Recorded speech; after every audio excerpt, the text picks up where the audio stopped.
I request the audience to please keep your cell phones on silent mode so that we may begin with the session now.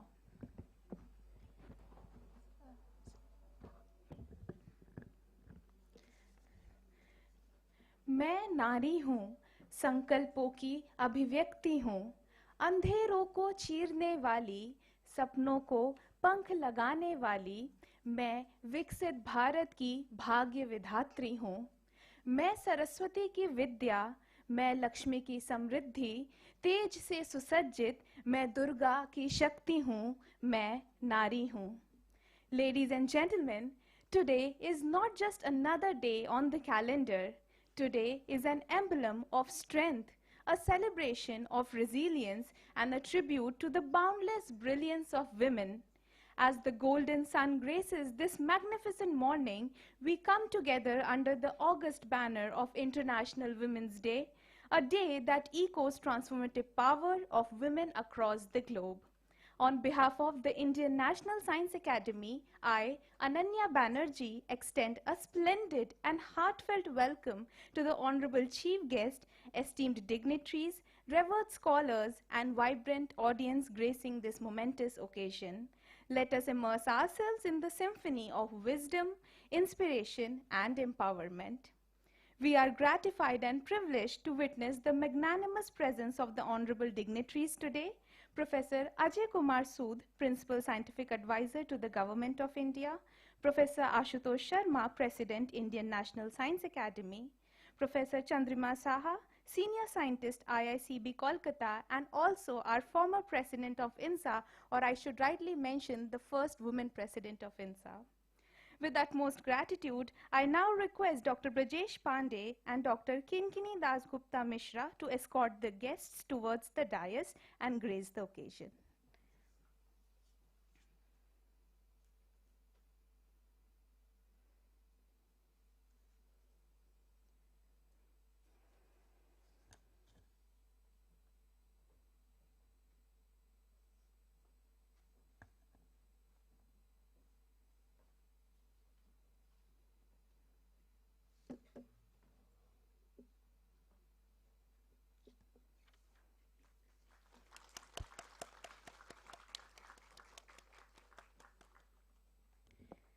To commence this magnificent celebration, I now request the esteemed dignitaries to kindle the ceremonial lamp, a radiant symbol of wisdom, empowerment, and the eternal glow of knowledge.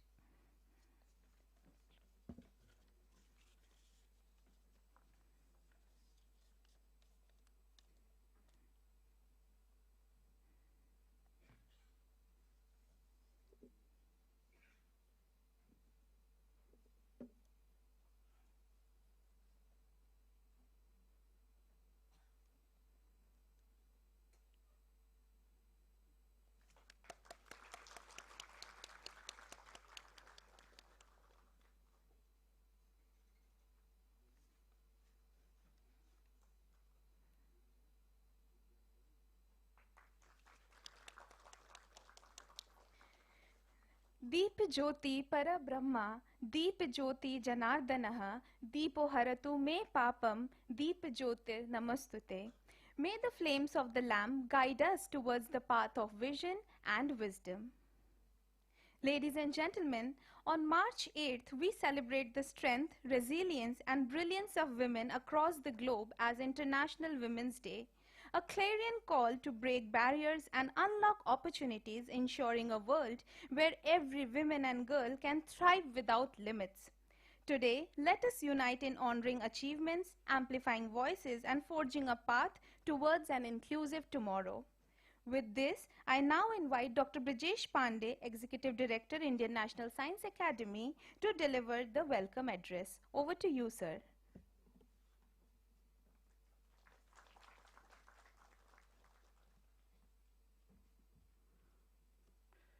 यत्र नार्यस्तु पूज्यन्ते रमन्ते तत्र देवता. मनुस्मृति का यह श्लोक हमारी सभ्यता संस्कृति का द्योतक है और हम अपनी मातृशक्ति को किस स्थान पर रखते हैं, इस तरह के श्लोक हमें बताते हैं और हमारी संस्कृति और सभ्यता को परिलक्षित करते हैं. गुड मॉर्निंग, नमस्कार. आज इस सभागार में आप सभी का स्वागत है। It is with great joy and pride on behalf of the Indian National Science Academy, I welcome you all to this special celebration of International Women's Day, a day dedicated to honoring the achievement and contribution of women in every sphere of life. Today, we come together to recognize not just the progress that has been made, but also the journey that still lies ahead in the pursuit of true gender equality. Today, as we share this space under the theme, Empowering Women in Deep Tech Innovation and AI for Sustainable Future, we recognize and honor the contribution of women who are shaping the future of science, technology, and innovation. INSA has always been at the forefront of fostering scientific excellence and inclusivity. From launching women-centric programs and initiatives in pipeline like INSA Women Associate. This event is a testament to our commitment to gender equity in STEM and our belief that diversity fuels innovation. The presence of such accomplished scientists, industry leader, and policymaker today highlight the progress we have made and the path ahead in ensuring equal opportunity for women in deep tech and artificial intelligence. I am honored to welcome our chief guest, Professor A.K. Sood, Principal Scientific Advisor, Government of India, on this occasion. I welcome Professor Ashutosh Sharma, President, Indian National Science Academy, Professor Chandrima Shaha, our past president, and the writers of the book, Chandrima Shaha, A Lifelong Journey of Scientific Inquiry, Dr. Ajay Singh and Professor Suprakash C. Roy. I welcome all the distinguished speakers, esteemed panelists, scientists, participants, and all the invited guests at this INSA auditorium. On this occasion, we extend our gratitude to all the incredible women who continue to make a difference every day. We also acknowledge the support of men and communities who stand as allies in this movement for equity. International Women's Day is celebrated annually on 8th March to honor the achievement of women and promote gender equality worldwide. It is a day to recognize women's contribution in various fields, raise awareness about gender issues, and advocate the women's right. I am really happy to say this date, 8th March, is recognized by UN in 1977, which happened to be my year of birth. So I can proudly say that is when I born, this International Women's Day is announced. So one can have a clapping for International Women's Day. Today's event is not just a celebration, but also a moment of reflection and commitment to uplift, support, and inspire one another.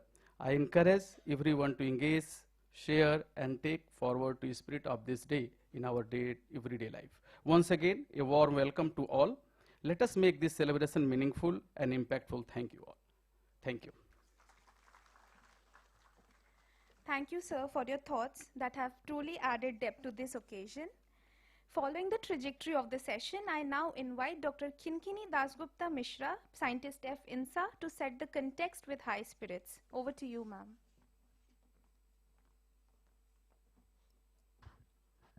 Thank you, Ananya.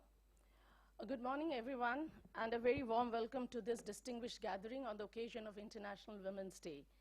As we come together today, it is with a shared purpose to recognize, celebrate, and deliberate on the role of women in deep tech technologies and artificial intelligence, how it is shaping our sustainable future. This event is not just about acknowledging the remarkable contributions made by women in STEM, but also about driving meaningful conversations on how we can create an equitable and inclusive landscape in deep technology. INSA has chosen this topic for deliberation today because the future of science and technology is increasingly shaped by deep technology, artificial intelligence, quantum computing, biotechnology, robotics, and many other cutting-edge technologies. Today's discussion is essential because AI and sustainability are two of the most defining forces of our time.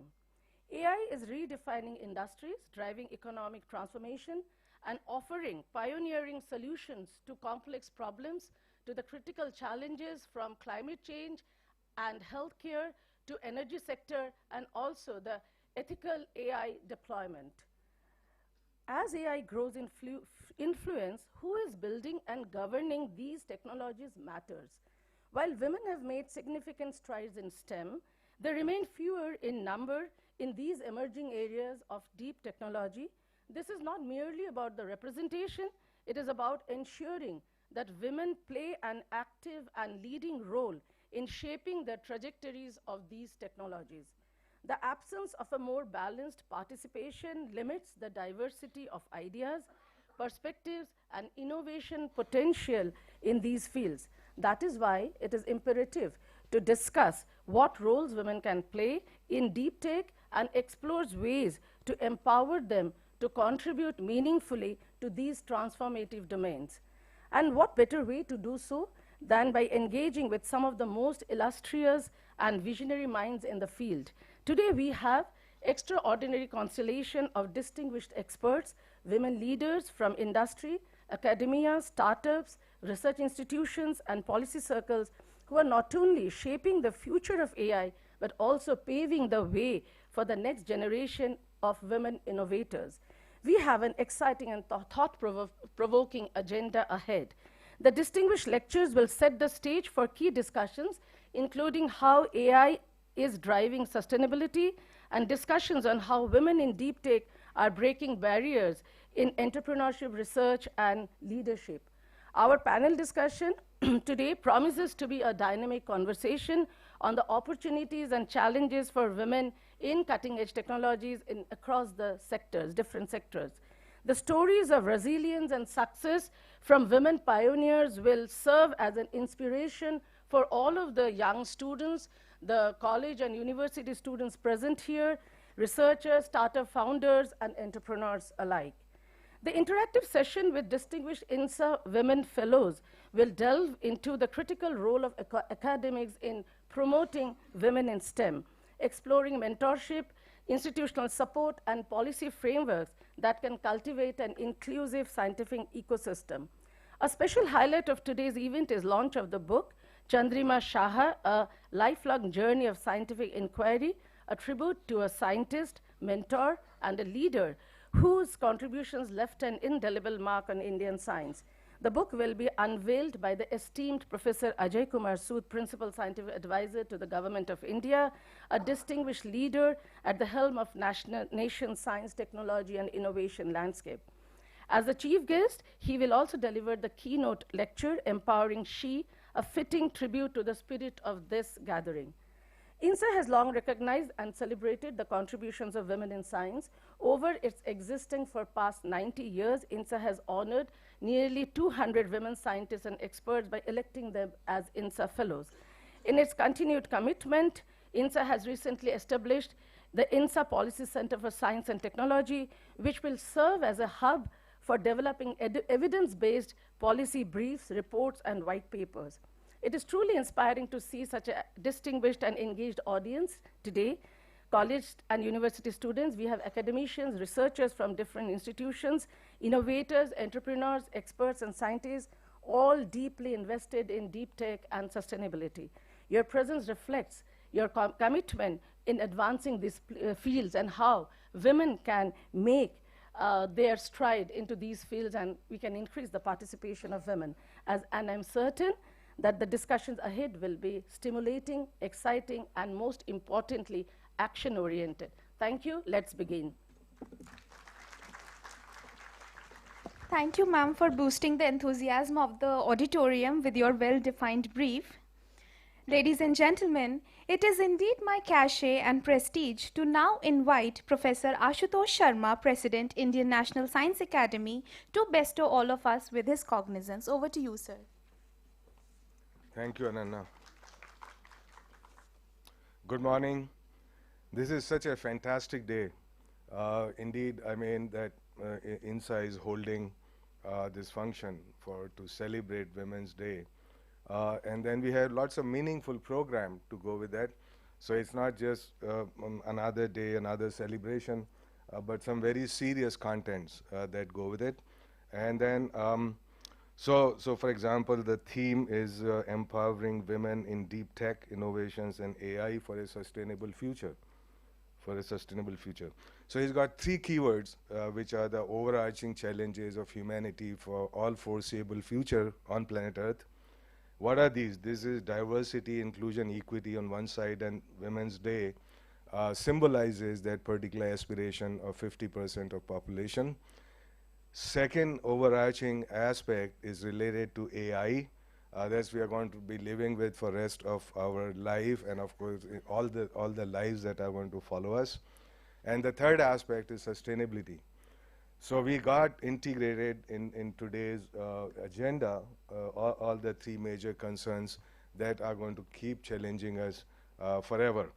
Now, of course, you know how happy I am about this whole thing would actually be illustrated by the new tie I got for the occasion. And just to match the cheerfulness of the occasion. Um, and I'm so happy that, of course, that Dr. Chandrima Shaha is her biography is being released, which is a role model for women scientists, and so on. And I'm so glad that PSA, Dr. Sood, also a former president here, is doing the honors as well as being the chief guest and give his very insightful comments. So somebody was just now asking me before he came, he said, hey, Dr. Sood, come. I said, right after his breakfast policy, and then he would be here, and then lunch policy and dinner policy and everything.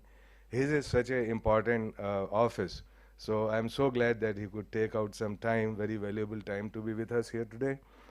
So anyway, we said, look, there are three things that we're going to be talking about here today. And then after a tea break, there would be two lectures, AI for Sustainability, given by Dr. Vartika Shukla, who is also became our fellow last year. She's the chairperson, MD and CEO of this male bastion, this PSU, Ratna PSU Engineers India Limited. So don't disappear after tea. Be here.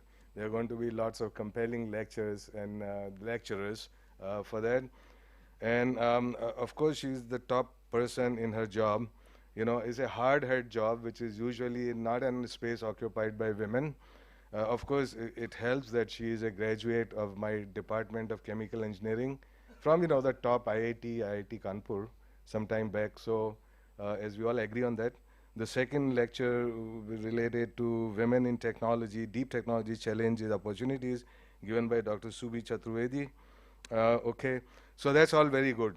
So I would quickly conclude by saying that there is a great synergy, there is a great nexus between the three things that we'll be talking about today.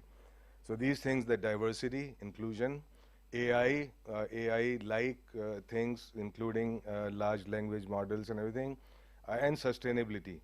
So there is the talk about AI for sustainability. Why?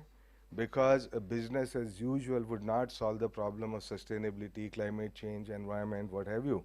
So therefore, you need new disruptive ways of thinking and new disruptive solutions, and AI promises to be one of those things that would bear on it. Second aspect is, okay, when we talk about AI for sustainability, we talk about AI. You know, I always consult ChatGPT to figure out what ChatGPT is thinking about these things. And so it told me, it said, why did a woman scientist pull out the doorbell? It pulled out the doorbell. He said, because she wanted no bell. ChatGPT joke, not mine. Okay, so whatever it is worth. Okay. So ChatGPT is making rapid progress powered by AI. And but so AI for sustainability, the flip side of that coin is sustainability of AI. So in decades to come, the carbon footprint of the digital cyber world should exceed that of physical world. And so we ought to wake up now and start thinking about it and preparing about it. So we would have a workshop, those of you who have interest both in AI and sustainability. We are planning a series of workshops that would bring out those aspects. Just to kind of say very quickly, the sustainability of AI, sustainability of technology itself has always been a concern because every technology has a light and a shadow. So while we are focused very tightly on the lights of a technology, because it's so bewitching, we often forget about the long shadows that it may possibly cast. So there is the environmental aspects of sustainability of AI, about carbon footprint, energy, e-waste, resource depletion, rare earths, stuff like that. The social aspects of sustainability of AI, which is in terms of biases and fairness, and this is relevant to diversity and inclusion that we are talking about here. Job displacement, who loses job first? I mean, it's always the less empowered sections of the society that lose job when you get new technologies. The social manipulation, the governance aspects, then the economic aspects of sustainability of AI, which is about value creation. It has to be local, it has to be inclusive. The concentration of wealth, you know, all the scientists know that diffusion happens from high concentration to low concentration. But money follows the opposite route. So it always goes from poor to rich. And so this is called negative diffusion in physics, a very interesting thing. So does AI actually enhance that particular aspect, which is a greater disparity? And therefore the regulatory frameworks would be required, governance in terms of transparency and explainability. So I mean, AI is telling me all kind of jokes, right? ChatGPT. But can it explain how it arrived at those jokes? What is the meaning of all of this? So transparency, explainability, AI, aligning it with the AI must align with sustainability goals and aspects, and then have public engagement. So all of that and more, and finally the human-centric nature of AI. All of this is going to be discussed in the discussions that would follow. And just to leave you with 3 keywords and say, let us focus on these 3 keywords and their intercourse and their interplay and interaction and nexus among these. And so if we have done that successfully today, then we are pretty much there, that we have achieved the goal of this gathering and celebrate women in all of this. That is so important both for sustainability and for all the other challenges that we need to meet together. Thank you very much. Thank you, sir, for adding the dash of freshness and uplifting the program today.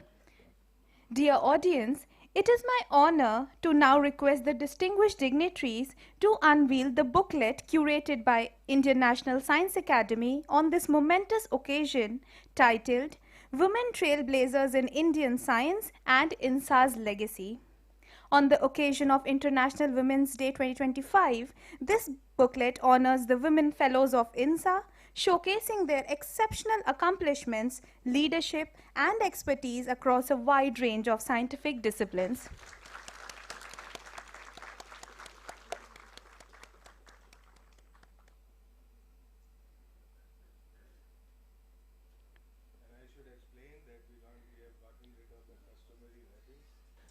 This is because to keep in mind sustainability.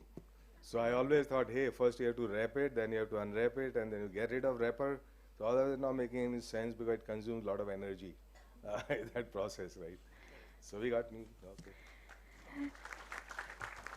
Thank you, dignitaries, for doing the honors. To dive in for yet another awaited moment, I hand over the stage to Dr. Kinkini, ma'am, to carry forward the program. Over to you, ma'am.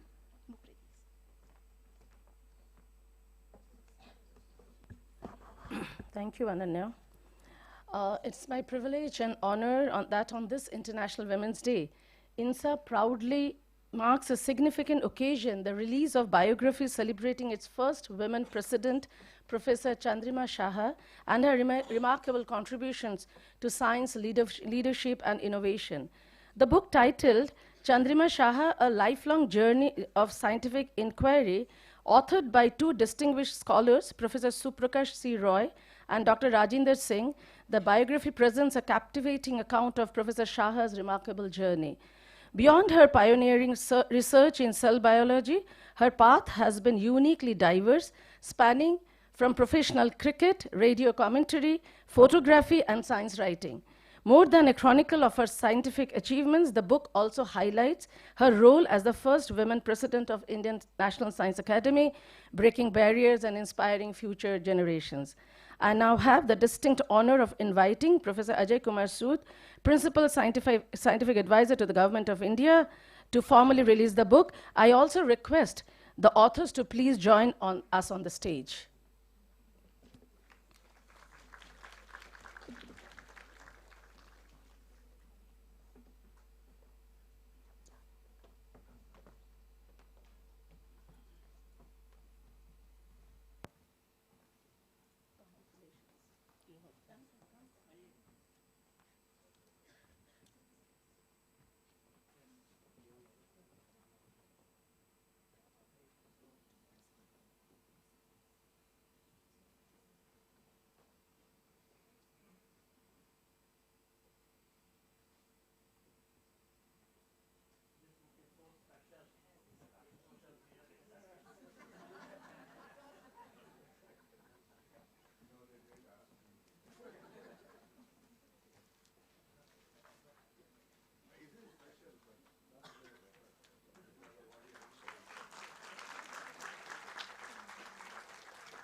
Following the chief guest address, we will hear remarks from the authors and then the honorary address by Professor Chandrima Shaha.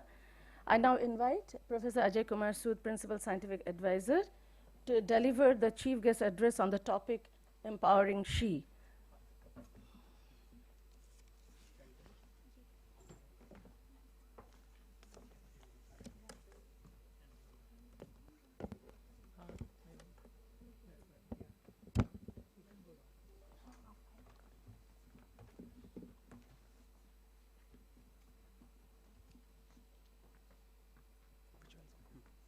एक ही dog है, हाँ ये वाला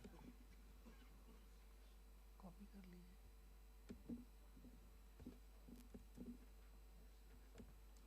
नहीं वही चला दो पहले उसके बाद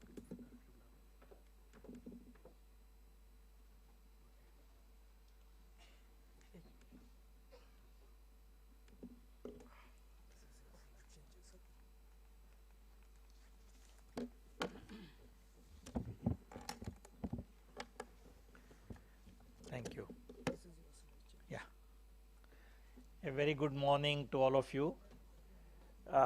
It's really a great day to be here on three occasions, on three points. One, of course, it's the International Women Day, and the significance of that has been well enunciated in the last half an hour, so I won't repeat that. It's really something we need to take care of, this diversity and equity. And the second thing is the theme of this today's event, which Ashutosh again explained, deep tech innovation and AI for a sustainable future. All the three keywords are absolutely essential. And the third one is very personal to me, and that is the book release on Chandrima Shaha, a very dear friend and a person with whom I worked very closely for almost 4 years when I was in INSA, and she was really a key pillar at that time in doing many things which we did at that time. And of course, her presidentship again is iconic, the first women president of INSA, and all the accolades she carries with her with so much humility and grace. So, congratulations, Chandrima, and it's absolutely a pleasure to be here on this book release. And I couldn't have missed it, and I was already forewarned by my very dear friend Arun Grover. He had told me that something is cooking and it will cook by that time. So I knew that I had to be in Delhi. So all these things really make this day very special. So when I was asked to give also a few remarks, I thought I'll just make a few slides just to put the data in front of us and see where we are and what we need to really look at in really empowering she.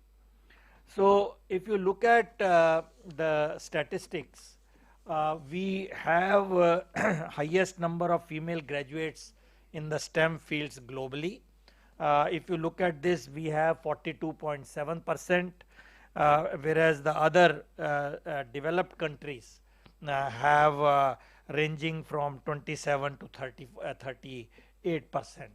So that's a very, very pleasing thing, and this is something we should almost make it equal to close to 50%. Also, if we look at the PhDs awarded, that this data is 2-year old. This was the only last data available. Out of 32,600 PhDs, it's almost equal. Male says 18,464 and women is 14,124. That's quite a good number. And what actually is the concerning thing is the next point, that as they go higher up after their graduation, that participation decreases, and that participation is roughly 23% to 24% depending on what survey you take. And this leak which happens from the time they do post graduation or BTech engineering, all those things to the job, that's something which we need to see. Of course, there are other finer points, like the distribution is in all subjects is not uniform. That's something in engineering, it's much less as compared to biological sciences and so on. But that is something is getting corrected, as we know, because if you look maybe 20 years back, there were very few women in IITs and engineering colleges. That has changed, and it is changing very, very fast.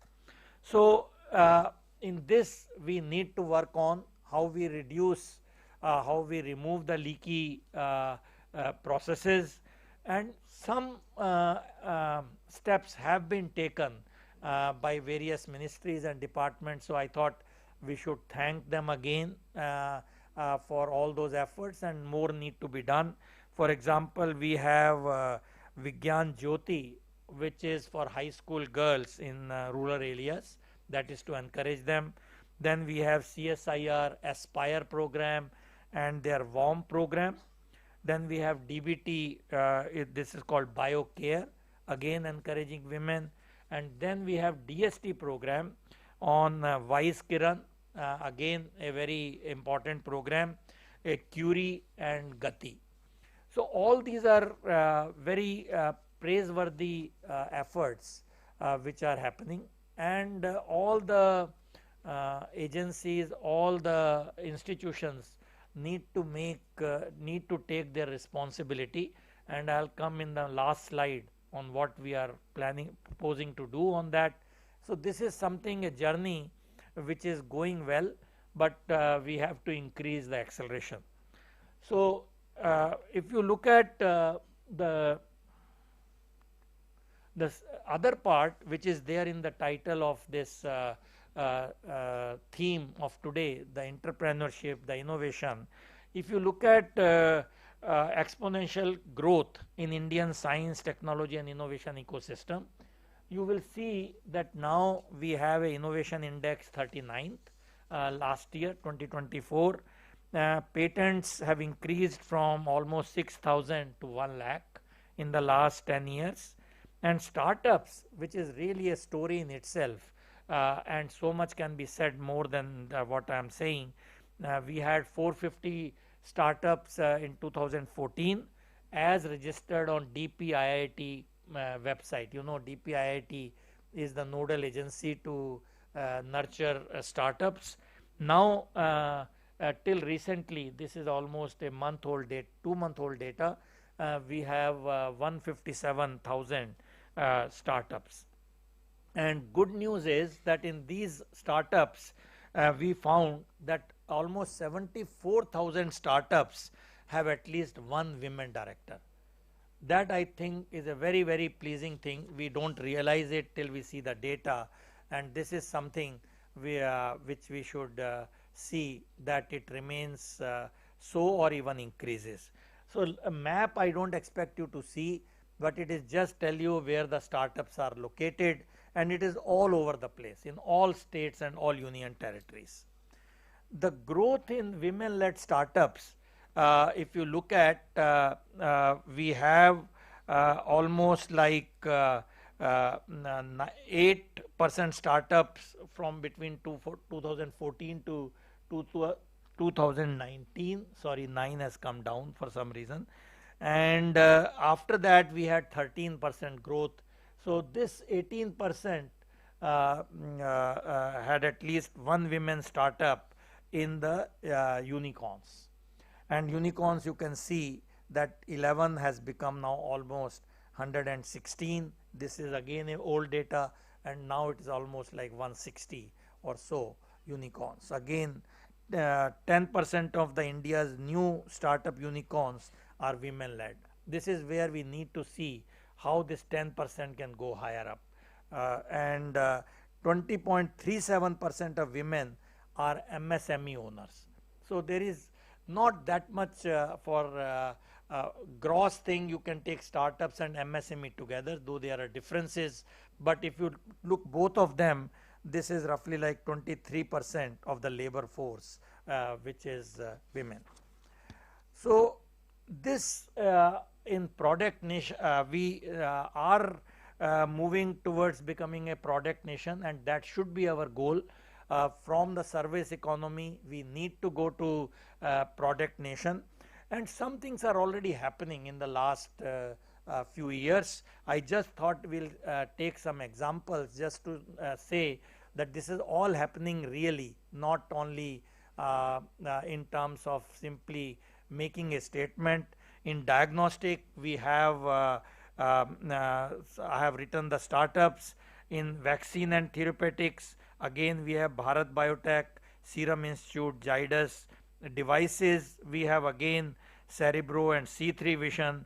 Space, again a very, very fast increasing sector. We have almost now more than 400 startups in space arena. And digital public infrastructure, which we are also very proud of, that how this Aadhaar and UPI payments are really, really making a dent in our daily life in a positive way. And this is really going globally. So if you look at the numbers, almost 15 billion transactions in India since August, in August 2024. I think it's mind-boggling. It's just that it has really taken up.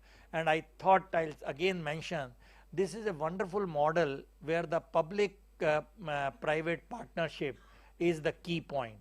So the platforms or the framework was made with the government support, but all the implementation is completely in private domain. Like you can have payment, you don't have to be tied to Bhima or Paytm, anything you can choose of your liking, all private sectors. So it's a very, very nice thing where government took a lead, made all the initial investment and the platform, and now it is being rolled out by the private sector. Again, if you look at deep tech startups, this is something I keep on saying on all in all fora, that we have to work on it. Our deep tech startups are almost only 10% of the total startups, and this is something we need to see how we enhance it. Because if you want a product nation, if you want really India as a tech giant in this decade, we have to see that these deep tech startups are encouraged. So our office has come out with the policy framework which was for public consultation till recently, and we need to see what we need to do that. So again, some numbers I have said, 10 to 15% of GDP share comes from that in financial year 16 to 24, and 6.4 lakh jobs and so on. So the key point message of this slide is that women remains underrepresented in deep tech domains, and this is something we need to work on.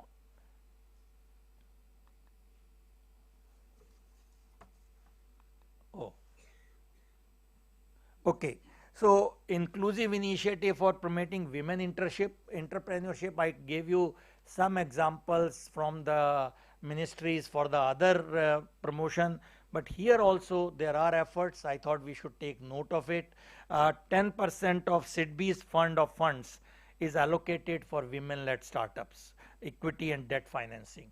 I think this is something is the effort which has been made. Reduced annual guarantee fee for women entrepreneurs under CGSS, and then we have the Startup India Hub dedicated women entrepreneurship page with central and state policies, state startup ranking evaluating policies and incentives for women-led startup nationwide, and national startup awards, again honoring startups across 20 sectors with women-led categories. So these are again some efforts in entrepreneurship, and this is again we need to see how we really carry forward these and even enhance them. Next, if you see the strength, how do we strengthen the pipeline in the deep tech boost? Because the deep tech, as you know, is based on very cutting edge science and technology, taking it through the innovation route and making a product. So again, there is some work which has been done in the last 10 years on in Atal Innovation Mission. So we have 50,000 annual tinkering lab planned this time. It was 10,000 so far, and now this will be made 50,000. And we have government's initiative for 500 crore AI Center of Excellence for Education in this budget. You would have seen another 500 crores have been given to Ministry of Education, along with the other 3 centers of excellence on sustainability, smart cities, agriculture, and medical, I think healthcare.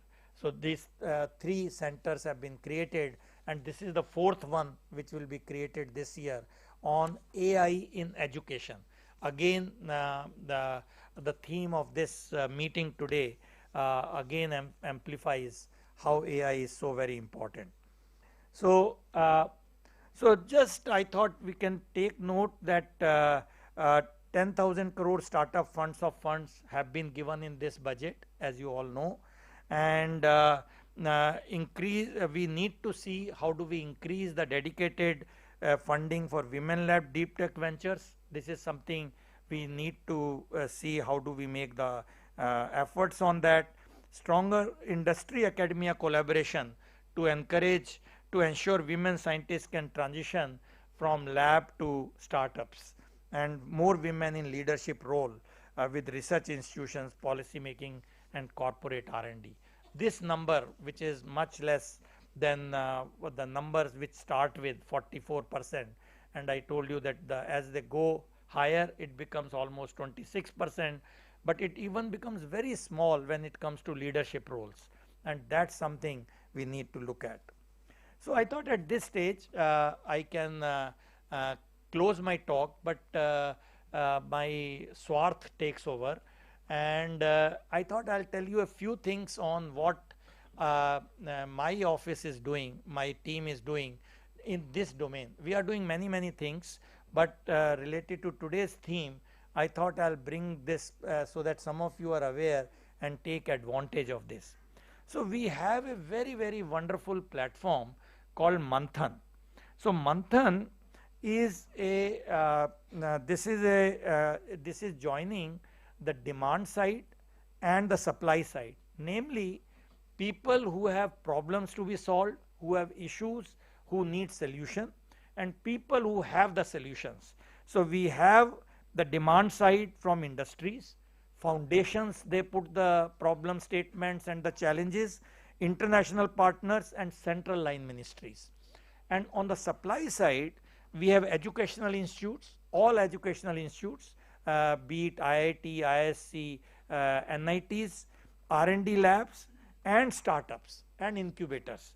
So this tying up between the two is on a platform which is really curated by our team, a very small team.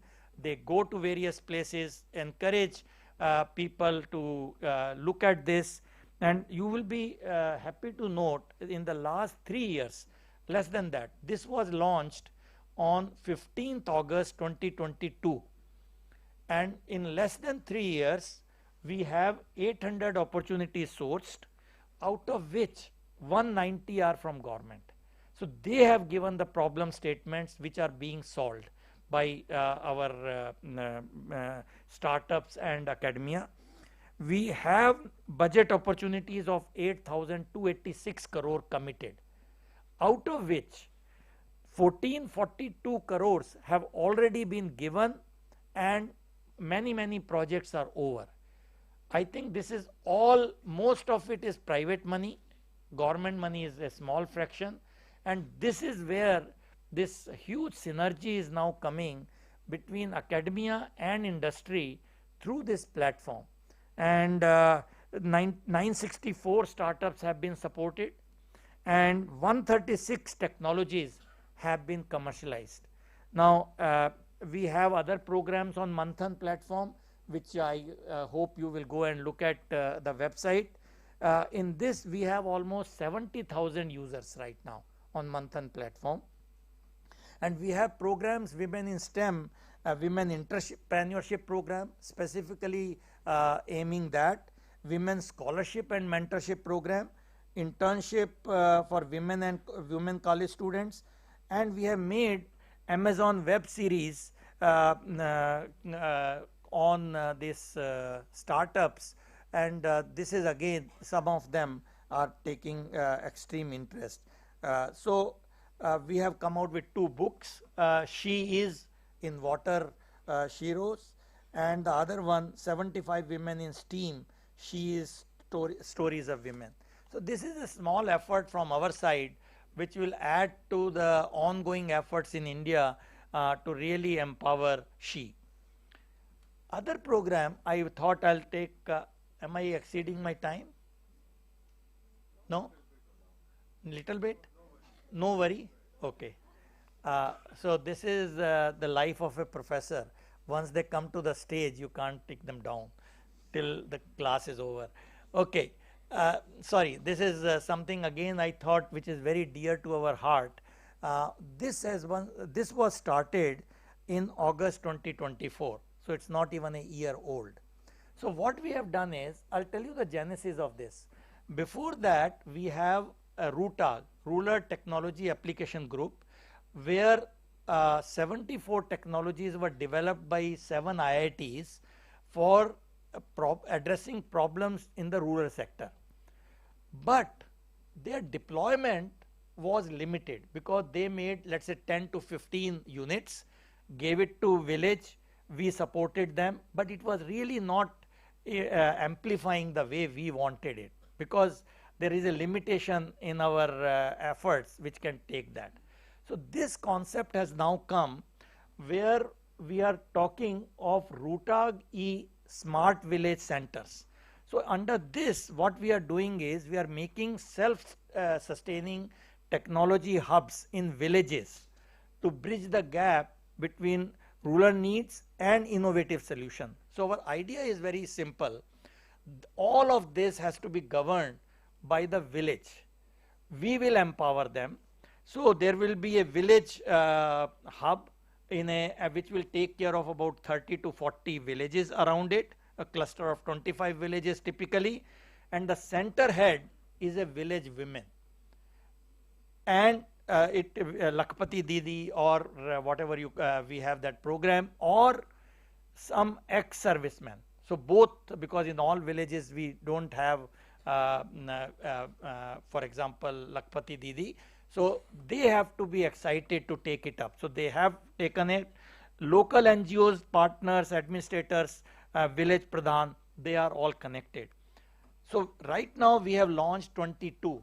This is like few days old slide. 22 RSVCs have been established in various states. Now let me just tell, this center which we make, it's about 2 rooms in a village, about 500 square feet, with the technologies developed in Rootag. We put the actual technologies. We put agriculture services like how to take advantage of the satellite maps for the farmers. How do we do the soil testing in the lab with a very, very small amount of money. And this is being run by young students, young village students and these girls. And they are really like most of them have done BScs and so on. This is giving them the job opportunities. So initial center costs something like 15 to 20 lakhs for all the facilities. It's very high tech. If you should go to one of them, the nearest one is in Haryana, in Mandora village, where I went recently to inaugurate. It's so wonderful that all these young people are running, and they have the programs which are earning them the revenues to sustain the center. So we do not want it to be a burden on government. And this 20 lakhs have also come from private money. So we have CSR, we have high net worth individuals, all of them are coming forward to set up this. And many now state governments are saying they are setting it up. So this model is expanding, and in the last 6 months we have set up 22 working ones, and the agriculture services have already been launched, and they are really making this. So many beautiful things are there. One which I'll mention, because Ashutosh said that the best IIT, if there is a quiz, which will be the one? He made a quiz, right? And he gave the answer, IIT Kanpur. So IIT Kanpur has a technology which came under Rootag. It is a LGB fertilizer. This fertilizer, what it is, this is done by microbiologists in IIT Kanpur. They have a solution with microbes. Those microbes, which I think maybe few hundreds, are specific to a particular crop. Supposing you have a crop in cotton or horticulture or anything, it is specialized. So this 1 liter one makes about few tons of fertilizer using the cow dung, using whole recipes are there. There are 5 elements including good and many things in a pit. You keep it for 20 days and then it is ready. And it is now being sold at some price I forget, but 15,000 tons of this fertilizer has already been sold. So it is called Nava Kosh. You can Google it, and people are buying it because the results have been so phenomenal of this organic fertilizer. This is there in all RSVC centers, because by that they can, so they make the fertilizers now. They don't have to go to any other place. They only buy the essential solution from this industry which is done by IIT Kanpur. So I thought it is something which should be all proud of, to see how this high-tech innovation from this IIT Kanpur, and there are many more. One is the Sabji Koti. In Sabji Koti, it is without electricity, and it's not 20 watt of solar power, but it keeps the vegetables fresh for 20 days. Do you know how? Can you guess? I couldn't have guessed. Okay, you are not very far, but what they do is little more. The vegetables go bad because you have ethylene coming out, which is making the vegetables ripe. So what they have done is they force air into this thing, which is the moist air, and it decomposes that into CO2 plus H2O. Just by that circulation, the vegetables are fresh. I saw this demonstration for almost 20 days, and this sabji kathi costs very little because it has only few one or two pumps and the double-sided wall and so on. And again, an innovation under RUTAG, which is now being scaled up in this RSVC. So I just thought, since I am very excited about taking it to all over the place, I thought I'll mention this. The other effort which we have, which again I will not mention in detail, is the clusters. So our office has made 7 clusters in the cities, and these clusters are this is the shared ecosystem with universities, all the universities in that area, all the institutions, labs, and municipal corporations and so on, and they decide what technology is needed, what innovation is needed to solve the local problem. So it could be a local problem of water, it could be anything, water, waste management and so on, and all these clusters are doing exceedingly well. So we have gone to the phase 2. Under this program, also there is a small effort in women encouragement. So women scholarships and mentorship have been implemented by Pune cluster, and Teach with Tech, this is again Pune cluster along with the Lenovo, and again you can see 1000 girl students trained, 580 plus female teachers empowered and so on. And there are few other programs which I didn't have time. So I think this is again internship women college students, again with the Hyderabad cluster. I will not read it, but this is again along with other institutions and the private sector. So all these are really funded by private sector. So our funding in cluster forming goes in the initial cluster forming, few tens of few crores. So they hire the right people, hire the right CEO, and they are encouraged to generate their resources to do all these programs. My last slide is something which I mentioned in the beginning. So what we thought was that we should have a way to get the data from various institutions, various laboratories. How are they doing in this STEM inclusivity? Where do they stand? We have really no data on what is the standing of various institutes, how do we rate them, because we have AAA, all those ratings. One other parameters, can we have actual data on this? So this was launched for public consultation on a few days back. It is there on our website. Please do look at the pro forma, which people will be encouraged to fill and submit. And this is again ensuring gender-based equity, promoting other historically undeserved groups, ensuring diversity of thoughts, discipline, perspective and experience, ensuring plurality of knowledge and languages, and fostering just, ethical and open science. Again, all the aspects which you want to look at in this inclusivity. It's not only the gender, but also all other aspects. So I think once again, let me thank INSA for today's event, wonderful event to be here, and all the efforts which INSA is doing in policy domain and otherwise are most welcome, and it is a pleasure to be connected with INSA. Thank you very much.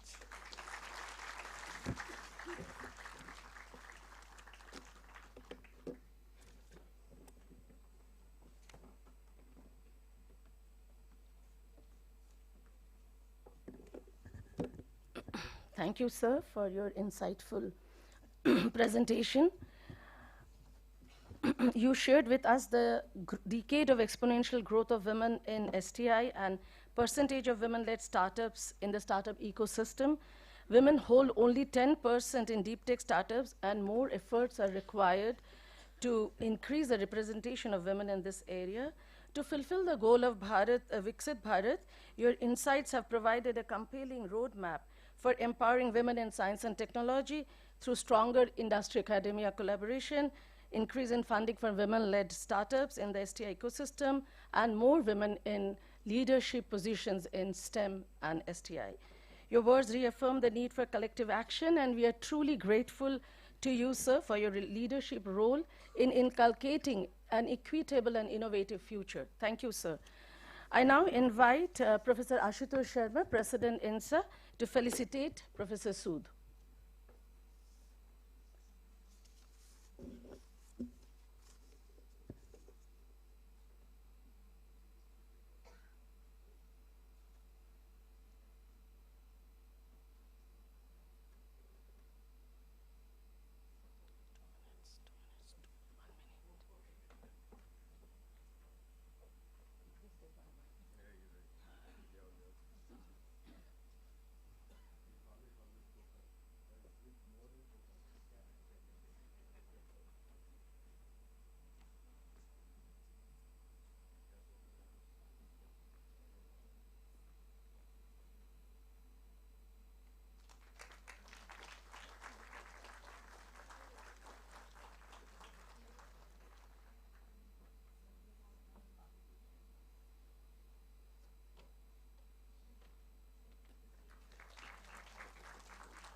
Moving forward with the book release function, I now invite the esteemed authors, Professor Suprakash Roy and Dr. Rajinder Singh, to share their insights into the book's theme and inspiration. Before I request them to take the podium, allow me to briefly introduce them to the distinguished audience. Professor Suprakash C. Roy, a distinguished physicist, served as a professor and chairman of the Department of Physics at Bose Institute, Kolkata. He is currently the editor-in-chief of the journal Science and Culture and serves as an editor for Applied Radiation and Isotopes, Elsevier. He introduced a technology of neutron detection using superheated drops in India, a pioneering effort now being advanced in IGCAR Kalpakkam and the Defense Laboratory Jodhpur. With over 100 publications in international journals, his contribution to experimental physics and science communication are widely recognized. Dr. Rajinder Singh, a renowned historian, physicist, and science educator, he is an associate member of the research group Physics Education and Public Understanding of Science, University of Oldenburg, Germany. He is also an editorial board of several prestigious journals. He is considered as an authority on C.V. Raman. His DSc thesis in Germany was dedicated to the life and work of Nobel laureate. Dr. Singh is the first historian of science to comprehensively document the contributions of Indian scientists across a vast range of disciplines, making an invaluable impact on the understanding of Indian scientific heritage. With now I invite both the authors, Professor Roy and Dr. Singh, to the podium to share their reflections on the book.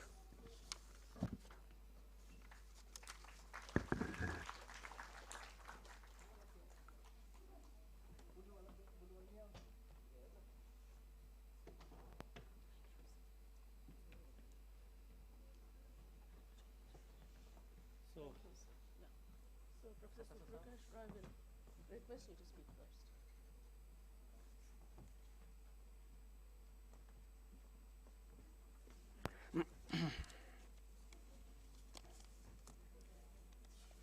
Good morning, everyone.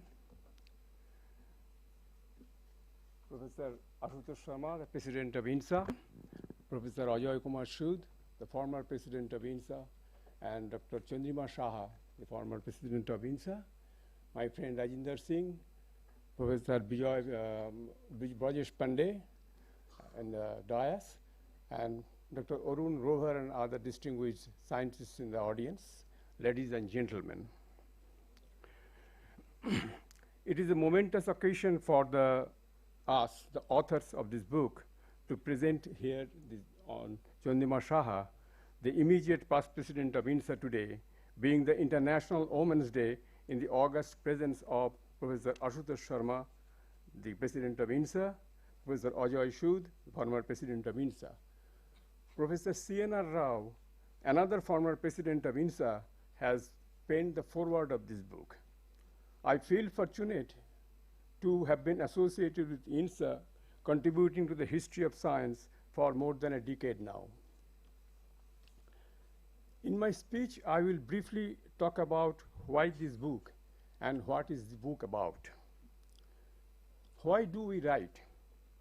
We authors write books and articles firstly, for our own pleasure, and secondly, to pen down new ideas and thoughts with a specific goal in mind to inspire and excite at least a section of readers. Our overarching goal is to highlight the lives and works of scientists whose achievements inspire and motivate the younger generation to overcome challenges and shape their futures. Additionally, we aim to emphasize the accomplishments of women scientists, demonstrating that gender is never a barrier to excelling in the highest levels of scientific endeavor.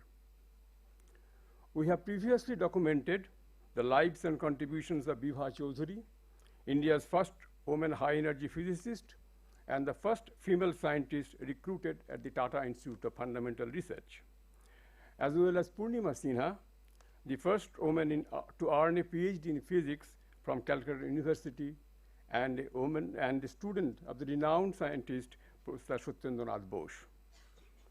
These trailblazing women broke through the glass ceilings of their male-dominated areas.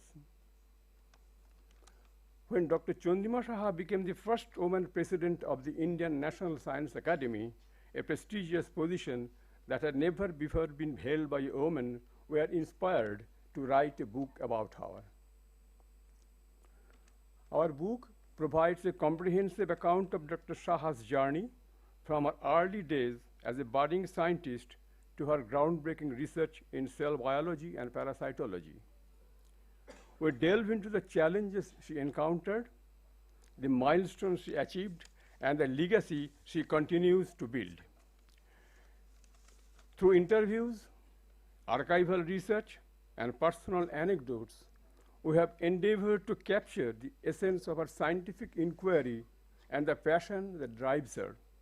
Her story serves as a powerful reminder that the science is not merely a profession, but a lifelong journey of exploration and discovery. Chandrima Shaha's talents and commitment to society extended far beyond the realm of science.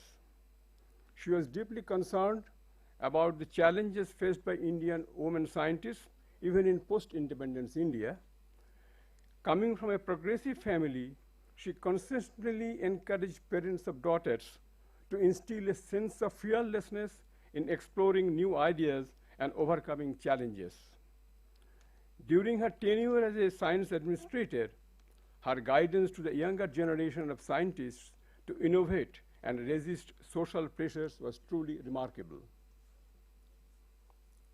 Writing a biography has a charm of its own. As the writing progresses, more and more exciting information unfolds beyond science. How many of us know that Dr. Chandrima Shaha represented Bengal in the National Cricket Championship and was the first woman cricket commentator for All India Radio? We hope that the book Chandrima Shaha, A Lifelong Journey of Scientific Inquiry, will inspire research readers to appreciate the beauty of science and the dedication it requires. We sincerely wish that this book will encourage young scientists to pursue their passions with the same fervor and commitment that Dr. Chandrima Shaha exemplifies. Before I conclude, I would like to make a humble appeal to the President of INSA. May I kindly request you, sir, to consider publishing an Indian edition of this book through INSA. The current edition, published by a German publisher, is prohibitively expensive for the average Indian readers, particularly for the students. If TIFR could publish the Indian edition of the original book on Bibha Chaudhuri, published by a German publisher, in fact, the same German publisher, why not INSA? If INSA publishes an Indian edition, then this will benefit and inspire the young students for which this book has been written. Thank you for your patience.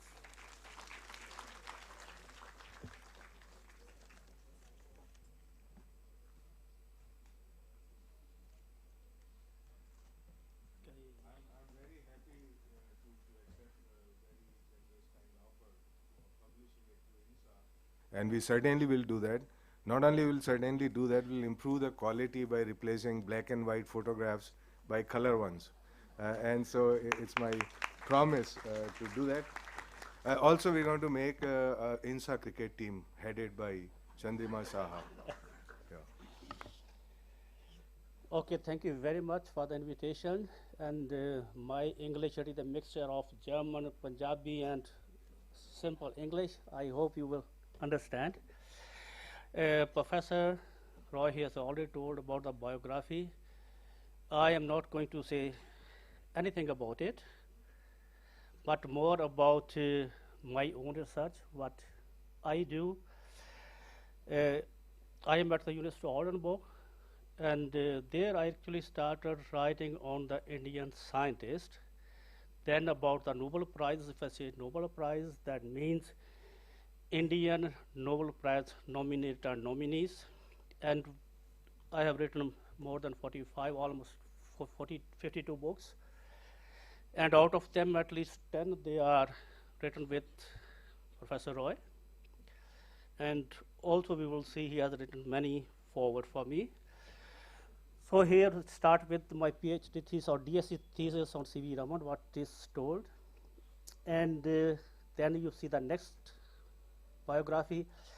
And if you really want to see which research facilities had Sir C.V. Raman at the Indian Association for the Cultivation of Sciences, plus the University of Calcutta, what was the cost of the instrument, how many students were working under him, then I recommend you to read the book C.V. Raman's Laboratory.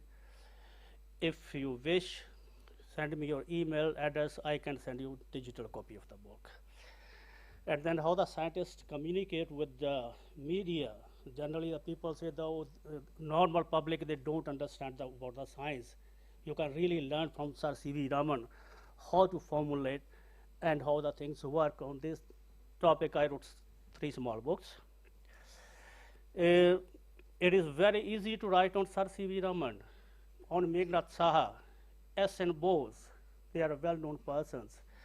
But that is not what I really want to do.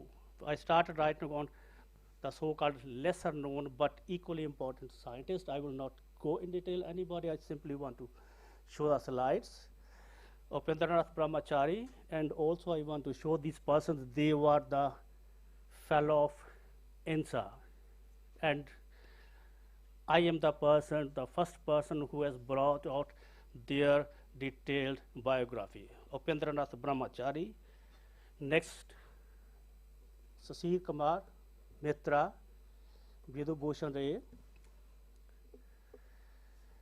These two, they were students from C.V. Raman, and the next two, K. Banerjee, S. C. Sarkar, they were also Raman student.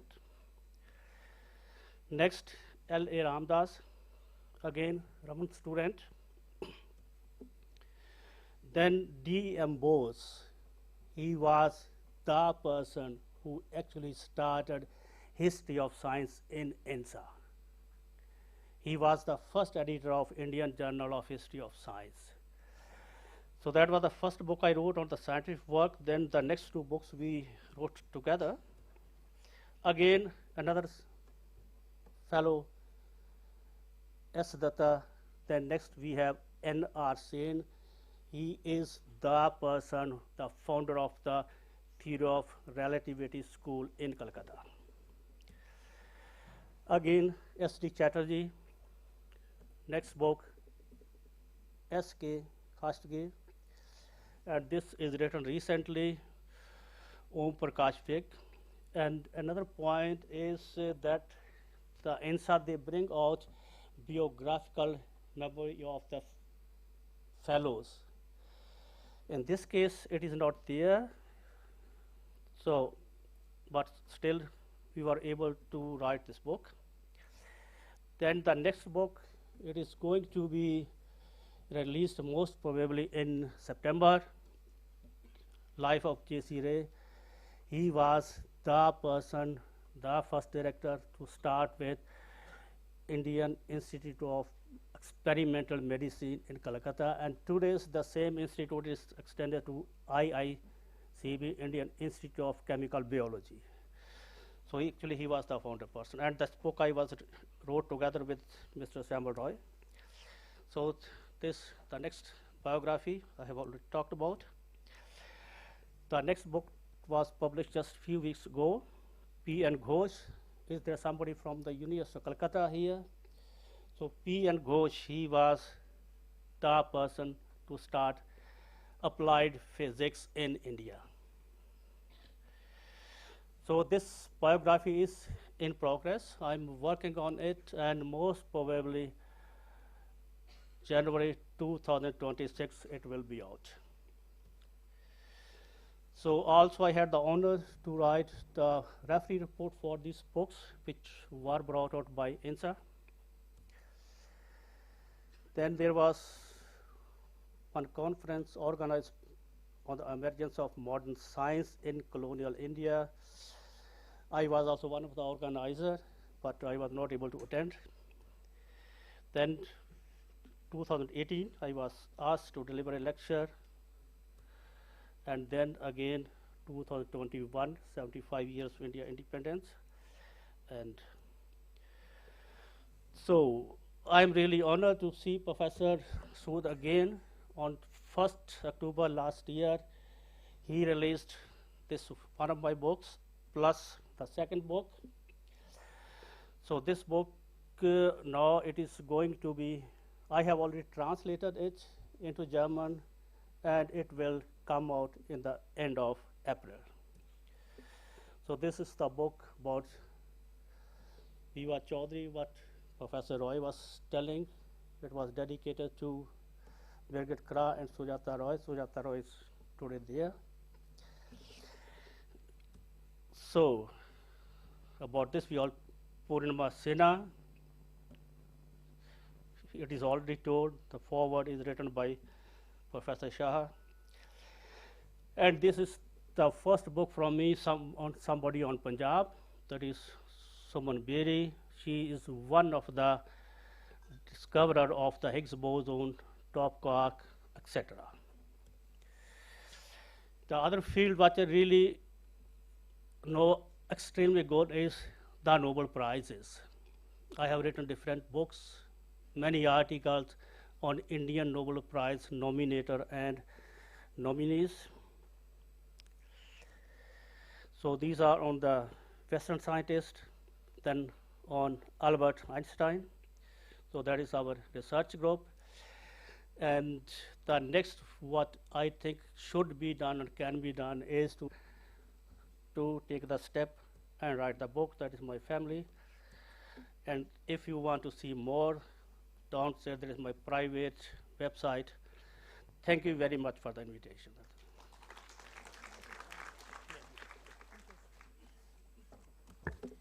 Thank you, Professor Roy and Dr. Singh, for your dedication in bringing this remarkable journey. We'll now felicitate both the authors. I request Dr. Brajesh Pandeyji, ED INSA, Executive Director INSA, to honor them. After this.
Thank you very much.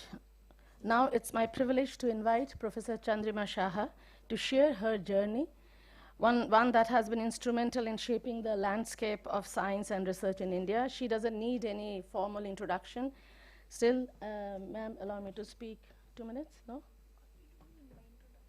Yeah? A little bit, yeah. Professor Shaha is a distinguished scientist. She's a cell biologist, particularly in the study of programmed cell death in unicellular organisms, such as the Leishmania parasite. Her contributions have been significant in understanding the disease mechanisms, which have implications for developing treatments for leishmaniasis and other infections. Beyond her research, she has been a strong advocate for gender inclusivity in scientific fields, mentoring many young researchers and supporting policies for women in STEM.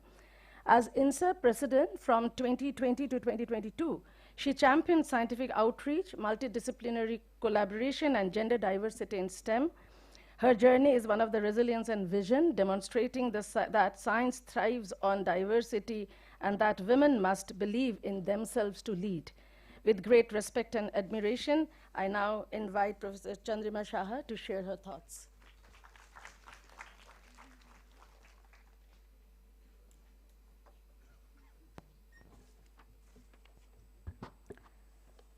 Thank you, Kinkini, for the introduction. Distinguished guests, honor of the dais, and friends, what a privilege for me to share the stage with former President Professor Ajay Sood and current President Professor Ashutosh Sharma of INSA, and of course the two authors, Dr. Rajinder Singh and Dr. Shuprakash Roy, who have traveled from Germany and Kolkata respectively to attend this function. I'm very happy and grateful that Professor Sood is sparing his valuable time to attend this occasion, and that's why it makes it very special. I also thank Professor Ashutosh Sharma for being the host of this program at INSA, because it is an organization with which I am deeply connected. My long association with INSA spans almost 3 decades, where I have shared responsibilities as a sectional committee member, a council member, an interim executive director, vice president, and president, and I'm still continuing my association. I never imagined that someone would ask me at the end of my career to tell my story. When the authors approached me for penning down my biography, I was a bit hesitant and shy. But I agreed because I understand the importance of role models in any profession. The relevance of personalities to emulate have been emphasized in many different forums to encourage young women from different strata of the society to take up science as a career. Role models could be someone from the peer group, a teacher, a historical figure, or a working scientist. I do not know if I fit exactly as a role model or not for women scientists, but if some bit of inspiration comes from this book, it'll be rewarding for me. I was indeed very happy to see Professor Sood's slides, and even when I have gone speaking to others from other countries, I think India has the maximum women-friendly programs. And I am very optimistic that in near future we will achieve gender equality. When authors were compiling the data for the book, naturally I was asked to give inputs, and I shared my experiences, my achievements, failures, and challenges while going down the memory lane. Reflecting on the childhood days, when encouraged by my father, I got interested in doing biology after watching the unique phenomenon of metamorphosis of a caterpillar to a beautiful butterfly and the miniature world under the microscope, to the time when I actually sat on a modern microscope to look at life up close, and that was a dream fulfilled. This is why I have emphasized in different forums the importance of parental guidance for women and men also, for inciting them into the world of science. As the authors for this book started exploring my students across the globe, they connected with me and it was the most gratifying experience. It is certainly nice to know that most of them are contributing to science somewhere in the world. I can add here that sincere mentorship is very important to shape the student's career, and special attention be given to the mental well-being given the situation in these days. Talking about metamorphosis, I have undergone it twice. When I became the director of the National Institute of Immunology and when I became president of INSA. In both instances, I happened to be the first woman to take the assignments. In case of NII, 32 years in its existence, and for INSA, it was in its 85 years of existence.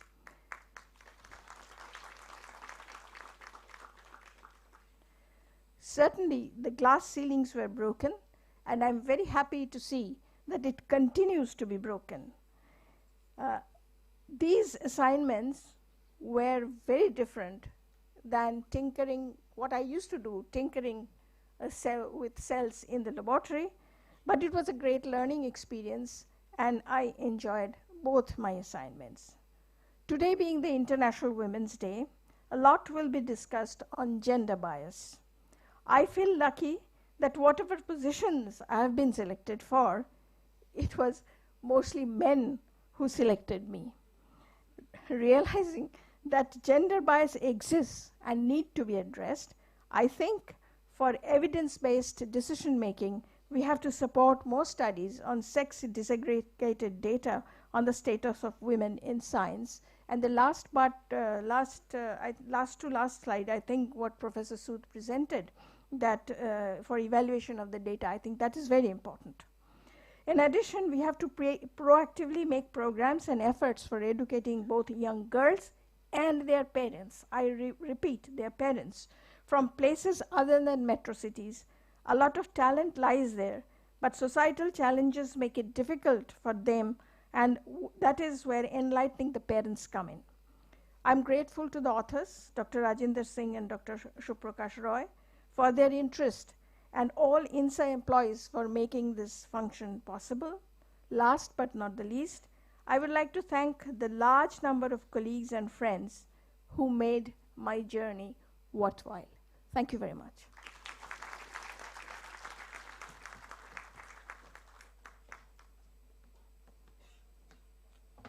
Thank you, ma'am, for sharing your inspiring journey and invaluable insights. We truly appreciate your time and wisdom, and we look forward to seeing your legacy inspire many more years to come.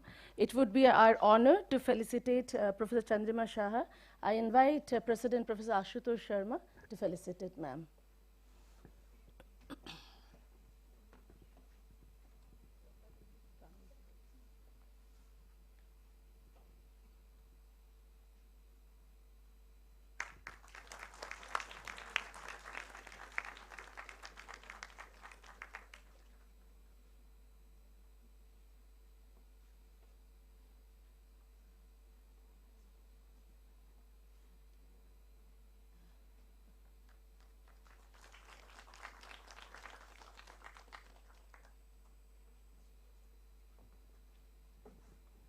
Thank you, ma'am. With this, we conclude the book release ceremony.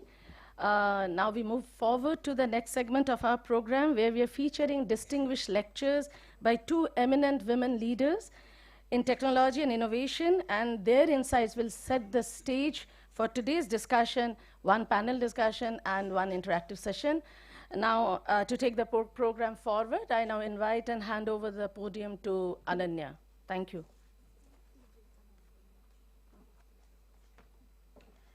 Thank you, ma'am. I hereby request the attendees, distinguished dignitaries, and the audience to please join for a quick tea break session and kindly join us back within 10 minutes to experience yet another enriching session. Thank you.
Hello. A quick announcement, we have found a cell phone. So if any one of you has lost one, so kindly contact Miss Piyudas. She's sitting in the audience. Thank you. Yeah, obviously, sir. Okay.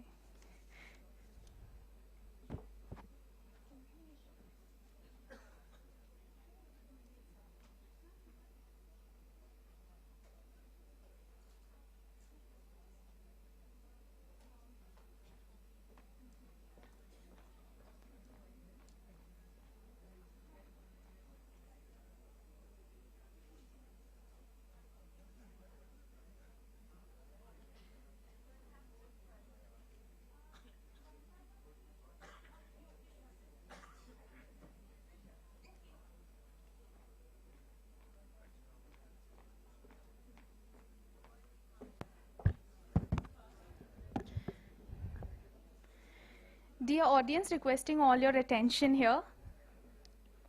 Two questions. How can artificial intelligence be harnessed to build a more sustainable world? And as we advance technologically, are we ensuring that women have equal opportunities to lead and innovate? Ladies and gentlemen, today's session delves into two critical themes, AI for sustainability and women in technology, challenges and opportunities that will answer these questions. While AI is revolutionizing industries and offering solutions to global challenges, the representation of women in technology still faces hurdles. The discussion now followed up ahead invites us to explore these pressing topics. To grace the occasion, to grace the session for the theme of today, we have Dr. Shubhi Chaturvedi and Ms. Vartika Shukla. Ma'am, I may please invite you to the dais.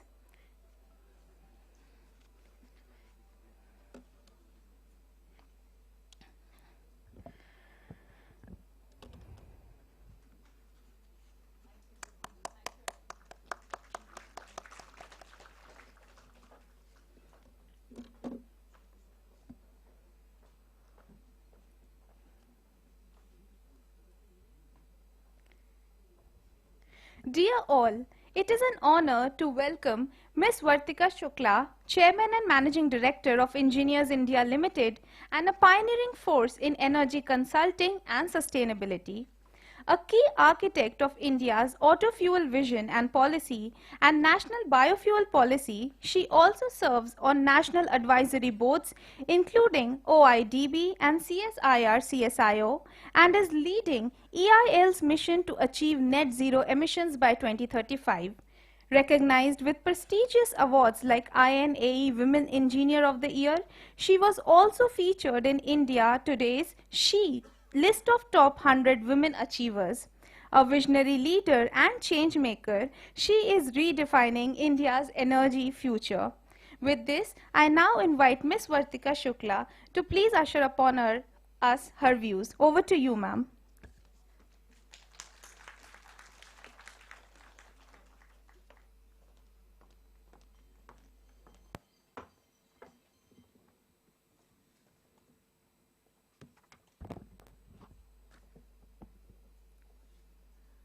So very good morning to everyone.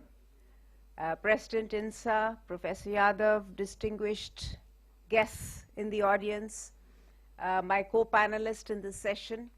A very good morning once again, and it's my privilege to address you on this special occasion of International Women's Day.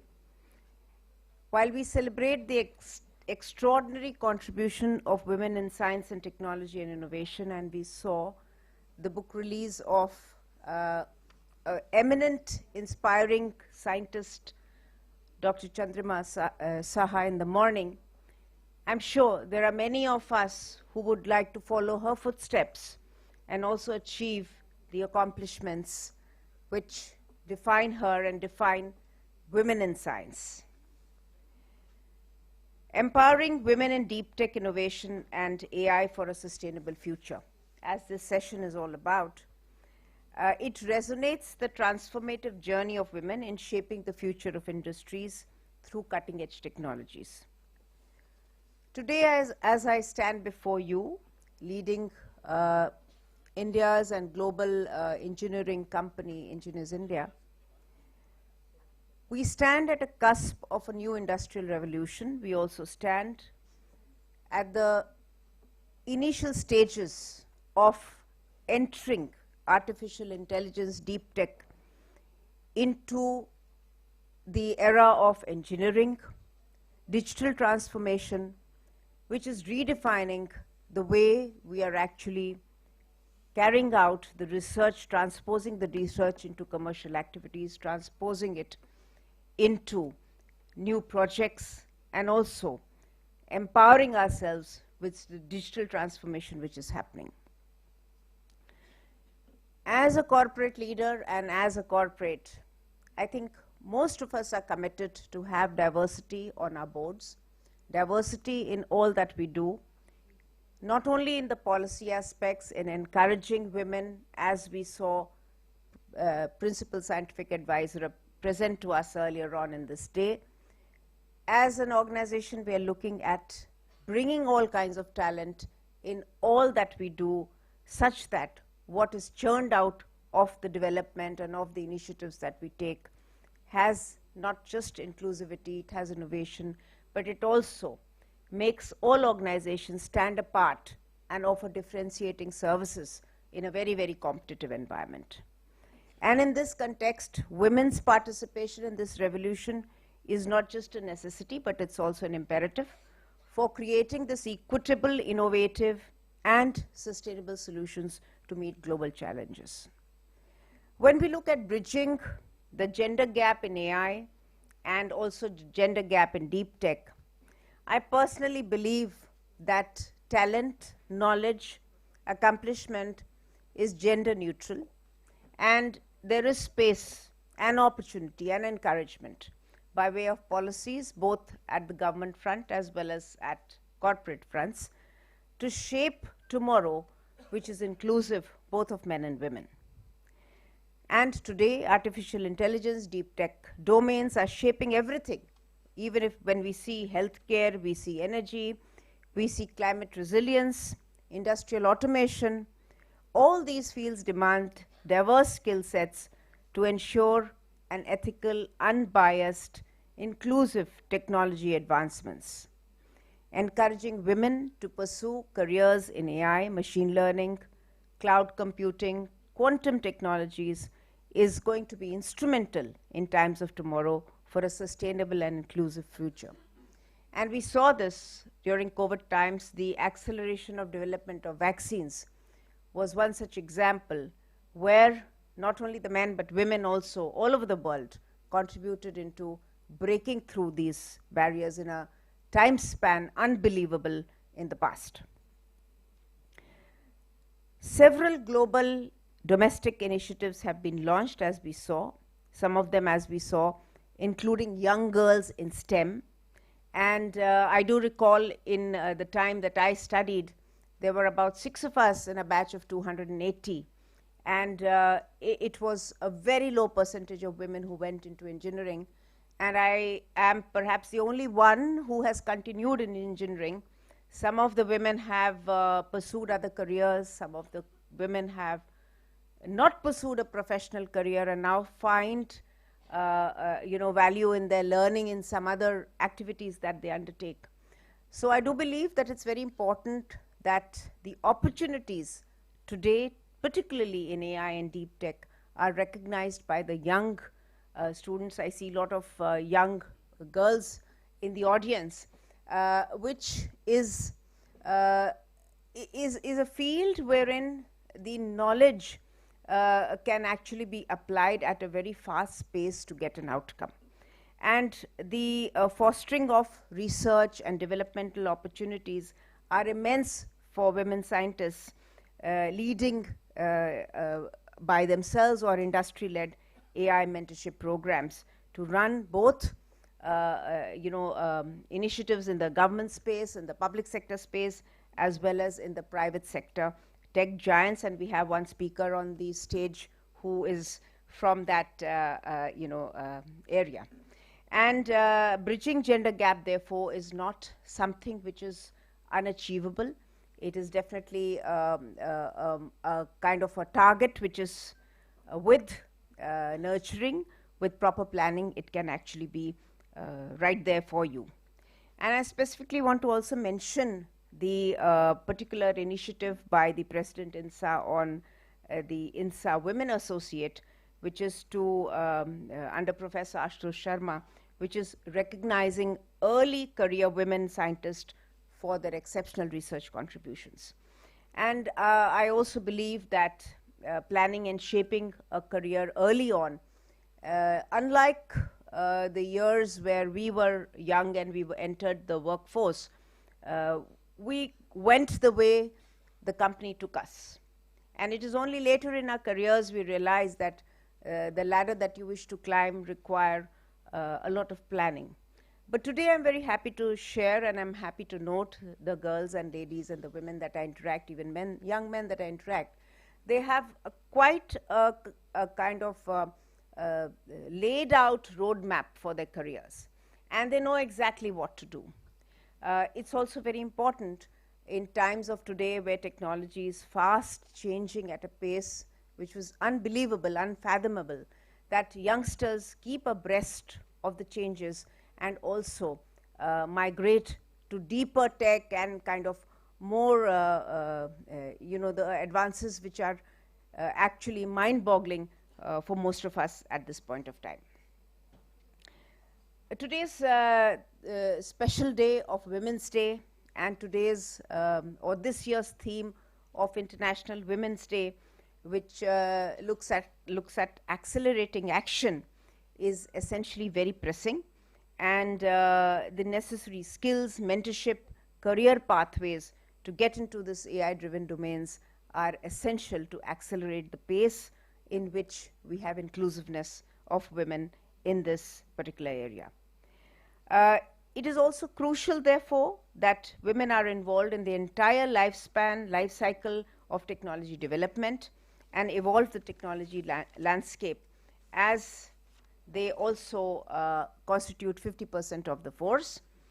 The role of, in particular, of ICT, which is information and communication technology, is extremely immense today, and areas like high performance computing, clusters which look at high-end advanced scientific calculations, data analytics, forecasting various machine learning algorithms, asset integrity, industrial Internet of Things, cutting-edge computing.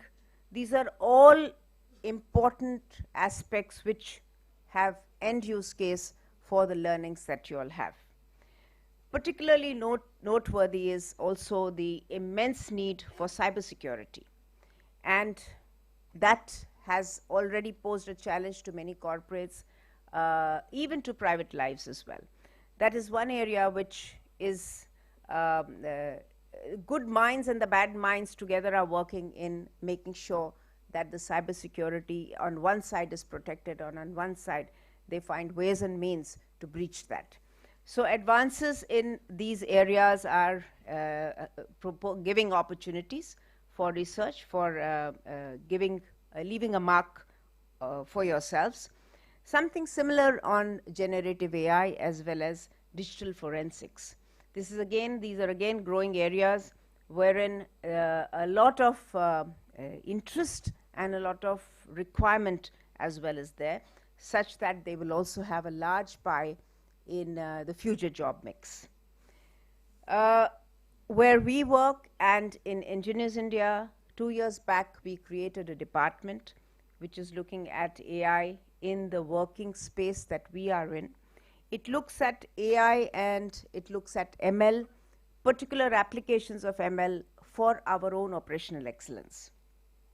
For companies which are data-driven, for companies which have a large database, a lot of historical data, particularly companies like ours which are consultancy services in engineering, machine learning, AI are very, very important tools to get the right answers.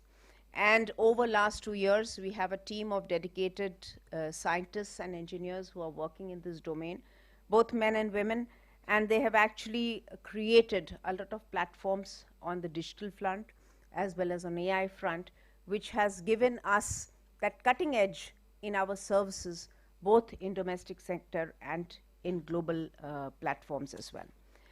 I'm also proud to share that in our organization, among the public sector organizations, we have the highest percentage of women, and the technical staff, the technical engineers, the R&D scientists, the construction engineers, almost of a total of 12% of women in our workforce, a larger percentage is there in these technical fields.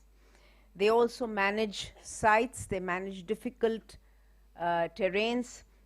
We as a company also execute projects in very difficult areas. We work in minus 40 degrees in Mongolia and plus 45 degrees in Rajasthan, to name a few, in torrent rain, in very harsh conditions. And I'm very proud to say some of our women engineers have taken up very challenging and promising roles in these project sites. They have broken stereotypes, both by themselves as well as encouragement from us, and they have proved that they are equally capable. I'm not repeating this because there is not much left to prove as such per se, but we need to sometimes reiterate this to encourage and also give examples of opportunities which have been actually taken up by women engineers and women scientists. Even if you go out and see global companies, particularly in the oil and gas sector, one of the largest companies by revenue, which is Saudi Aramco, has women-centric initiatives, and they have almost more than 500 patents every year which are granted only to women scientists. Other companies, my sister companies like Indian Oil or other PSUs, are also having whole operating plants which are manned by women. And I recall a case wherein we were discussing in our group how to create this. And we found that some of the states in India, I won't name the state, they had a law that women could not man the plants in the night. So the organization got together with the state government. They altered the law, enacted, amended the law, and now we have those plants in 2 of the sites where I'm totally manned by women. It's not just, it's to prove a point that where there's a will, there's a way. And it is upon us to create that opportunity, to create that change. And I also believe in one more thing which I would like to share. Many of the young women and even our own staff, when we speak, I also believe that there is necessity to, for changing, you need to be in a position of power. So for women to have women-centric initiatives to make sure that the pains and travails of your own experiences are modified for the benefit of the youngsters, for the benefit of the next generation. Women must realize that they need to be in a place of power, a position of power to make that change. And I'm again going a little off track, but I would love to give this example as well. In my younger years, I volunteered to go to sites. Because for engineering, you must, one must see, if you ever see a process plant on a YouTube or wherever, this is very complex. And unless you see the process plant, you do not know how to engineer it. So the drawing board has to be synchronized with the physical understanding of what you have to create. So in my younger year, I kind of volunteered to go to site because it was essential as part of the holistic training of an engineer. And believe me, when I went there, it's an odd story, but we didn't have any ladies' toilet in those sites. So it was a big challenge for women engineers to actually go there and struggle in such a basic necessity, which is essential. So when I got to lead a group when I headed that group, and when I sent my young scientists, women scientists to site, and I found that similar thing has happened even 20 years later, we called them back and ensured that as a company-wide, all sites that we man, all sites that we go, have women toilets separate. And that was an order that was implemented. So what I want to explain is that the ambition, the desire, the need for women to be there at positions of power emanates from one single fact, that your experiences wherein you wish to make the change, as the father of the nation said, that if you do wish to make the change, be the change yourself. So you actually need to be there, and I would encourage all the women to aspire to take positions of power, take whether it's deep tech, AI, or wherever, but be there to actually make things happen for the betterment, for your organization, for the women. So I'll just spend a few more minutes to touch upon why we need, for a sustainable future, women to be at the helm of affairs. And I'm not being derogatory to men, but I just want to reiterate the point that is special for today. And again, this day is not just today. I think every day has to be celebrated by all women as part of their lives for certain little achievements that they accomplish day on day. As far as the government of India goes, even the national education policy is again encouraging, and we saw the presentations in the morning. The numbers are speaking for itself, the initiatives and the outcomes of those initiatives in terms of empowering women for gender inclusion. And going back again to the topic of AI and deep tech, there are several opportunities as we go forward, particularly in decarbonization, in carbon capture. It is important that we develop products to shape the future for a green and resilient, tech-driven tomorrow. Today, we also saw in the presentation the representation of senior leadership is about 18% across India. It is not as we would want to be 50%, but still the rapid rate at which the positions are being held equally by men and women is on the rise, which is really encouraging. But at this point and at this forum, I would urge that all the stakeholders of the industry, particularly the academia, policymakers, look at the aspiring women professionals and work collaboratively, work with providing equal access, opportunity, mentorship, and leadership roles in AI and deep tech. India has already announced both the fund as well as the particular stress on AI development, digitalization, and it is this particular day that we can take as a reminder for ourselves that technology is not about gender parity. It is always about securing a better, more innovative, and more sustainable future for all. Today, our nation, at the path at which it is growing, and whenever on business I travel the world, the perception of India outside has changed significantly. And the recognition of India as a force to bring out technology. In fact, we have a collaboration with one of the AI companies, and I was just talking about it during tea break, whose founders have now positioned themselves in the US, because that market brings in the tech, but the application in India is happening because of these kind of collaborations.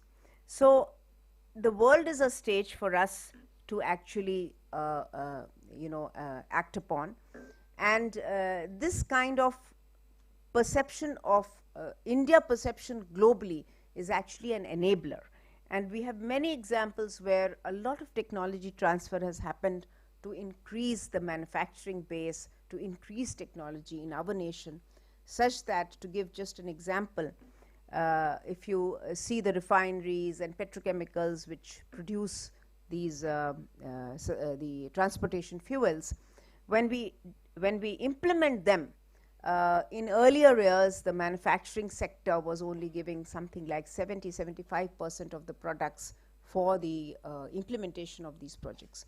Today, we are 95% dependent only on India, sourcing from India. So that increase of 10–15% of self-reliance in the from the manufacturing sector is a story to speak by itself on the opportunities that are present today in India. And this moment is for all the generations who are going into the workspace to pick up and use the full potential of the diverse talent pool and truly become a global economic powerhouse. So let us today support, mentor, and pledge that we will accelerate action for encouraging women in AI, deep tech, and engineering, such that they are aligned to shape the future of tomorrow. So with that, I wish all the participants the very best. And we are here as I'm indebted to INSA for instituting me as a fellow. And I also commit on this platform that anything which is required to encourage the women, young women scientists or young women professionals, students who are looking at creating the future for themselves and shaping tomorrow, it would be a privilege for me to nurture them and guide them in their journey of professional growth. So thank you very much, and thank you, INSA, for having me here.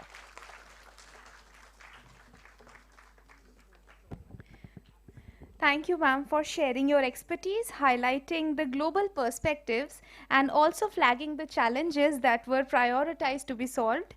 Ma'am, you truly inspired all of us to be the change and exercise the power to execute that positive change. Thank you so much.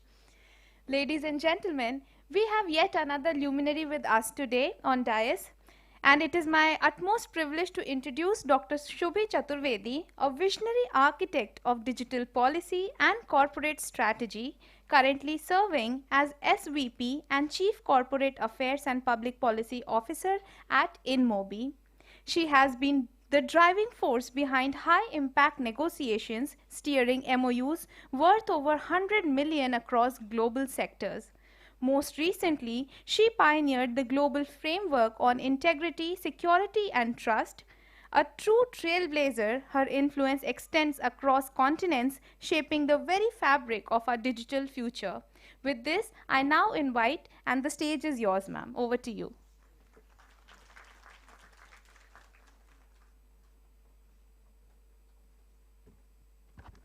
Hello and good afternoon, everybody. I think I'm very, very proud to be here. This is not a space that I consider something outside of me. INSA has been a second home to me. I'm truly grateful to Professor Ashutosh Sharma for having me here. So I'll be extra nice to you because I'm eyeing that banyan outside. This platform and the fact that we're sharing this space with women of eminence, of excellence, is a true honor, and I'm truly humbled to be sharing this space with none other than Dr. Vartika. Your address was truly inspiring, and I know how hard this journey would be, which you wear so lightly and flawlessly.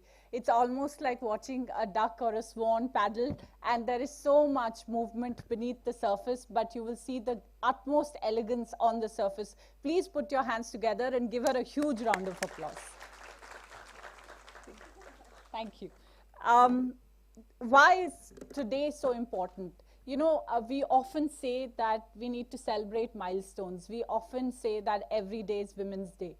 There's a reason why we give out the Nobel Peace Prize. And very often we've seen that people who you may not directly see impact from at that very moment will still get the recognition, because the world holds them responsible for actions that will have a larger impact, which is much bigger than the sum of the parts. I today work with a company called Inmobi, where India's first unicorn, it was founded by Naveen Tiwari and 3 others. Back in 2007, we were known as M-Coach, and then in a year's time, we pivoted to become Inmobi in 2008. In just 2 years, because of the business model and the problem that we were trying to solve for, we became India's first unicorn, with also the first investment from SoftBank into India. Since then, it has been a journey of both humility, pride, and the ability to innovate. So let me show you, and this is not a plug, but this is something that we take immense pride in. This was the screen, which is the first screen you will see. It used to be a dead screen. We call it the lock screen. So without unlocking your phone, across 18 categories, you can consume news, content.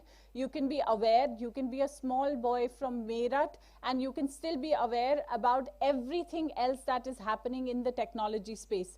This glance is our second unicorn. In 2019, we started. In mere 2 years, we became a unicorn.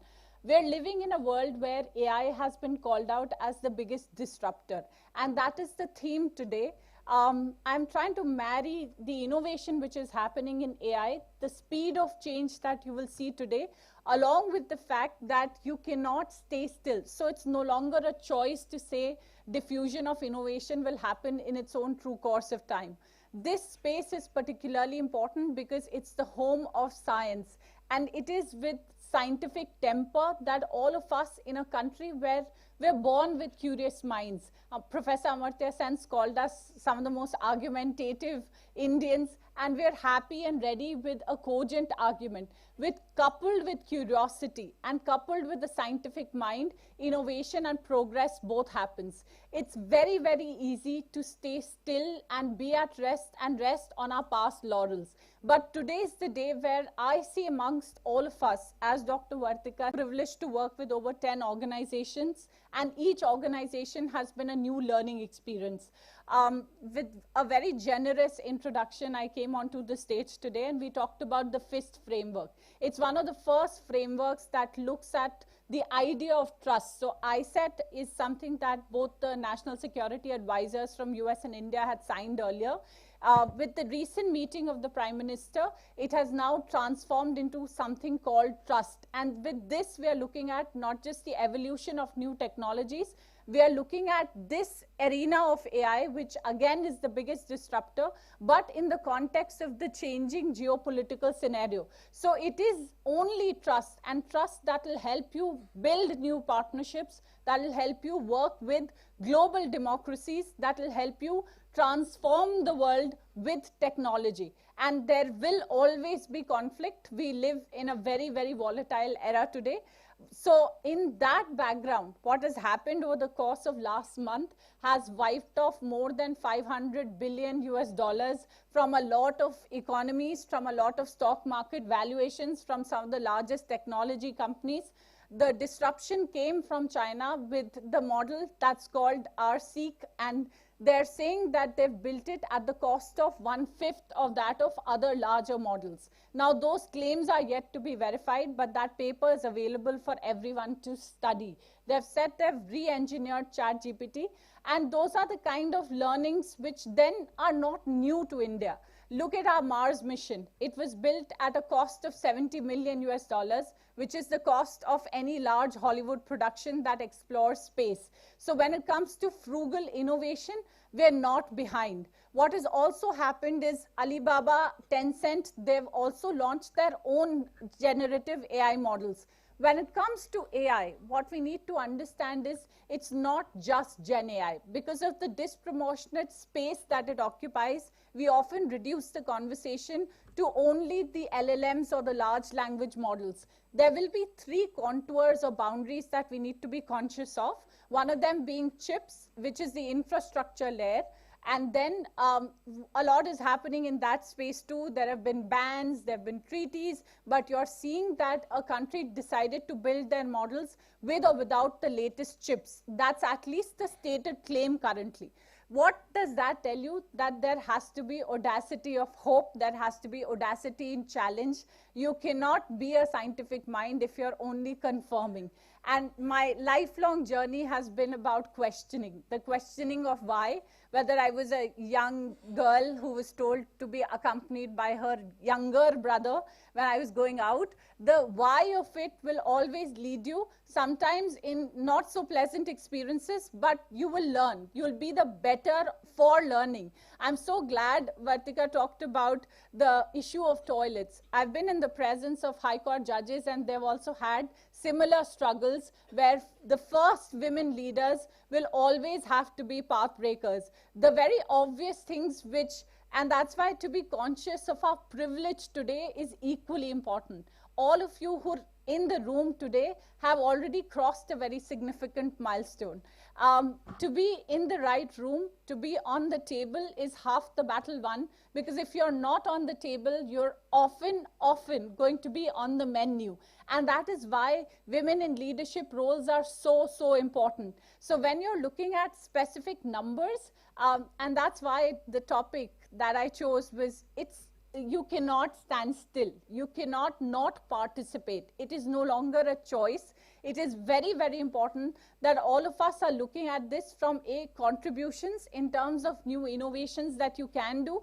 However small, they will have incremental impact. And that is what I have tried to do personally in all the spaces that I've been a participant of, whether it was the Internet Governance Forum, where I was one of the first Indians representing 2 stakeholder groups, media and civil society. We were able to bring in 2 youth members to a multi-stakeholder advisory committee, which often had 17 ministers, 18 global CEOs. So the question was, will you just treat young people as consumers of technology? We came up with a word that's called prosumers. They're both producers and consumers of the same technology. So making sure that you're inputting into draft policy documents, and Professor Sood shared 2 of those where the comments are still open, the draft documents are still up and they're online. They're looking at what is it that you see as systemic barriers that can get more women. I'm so happy to be participating in the Women Associate Program that Professor Ashutosh Sharma founded. He's been somebody who I consider as a mentor.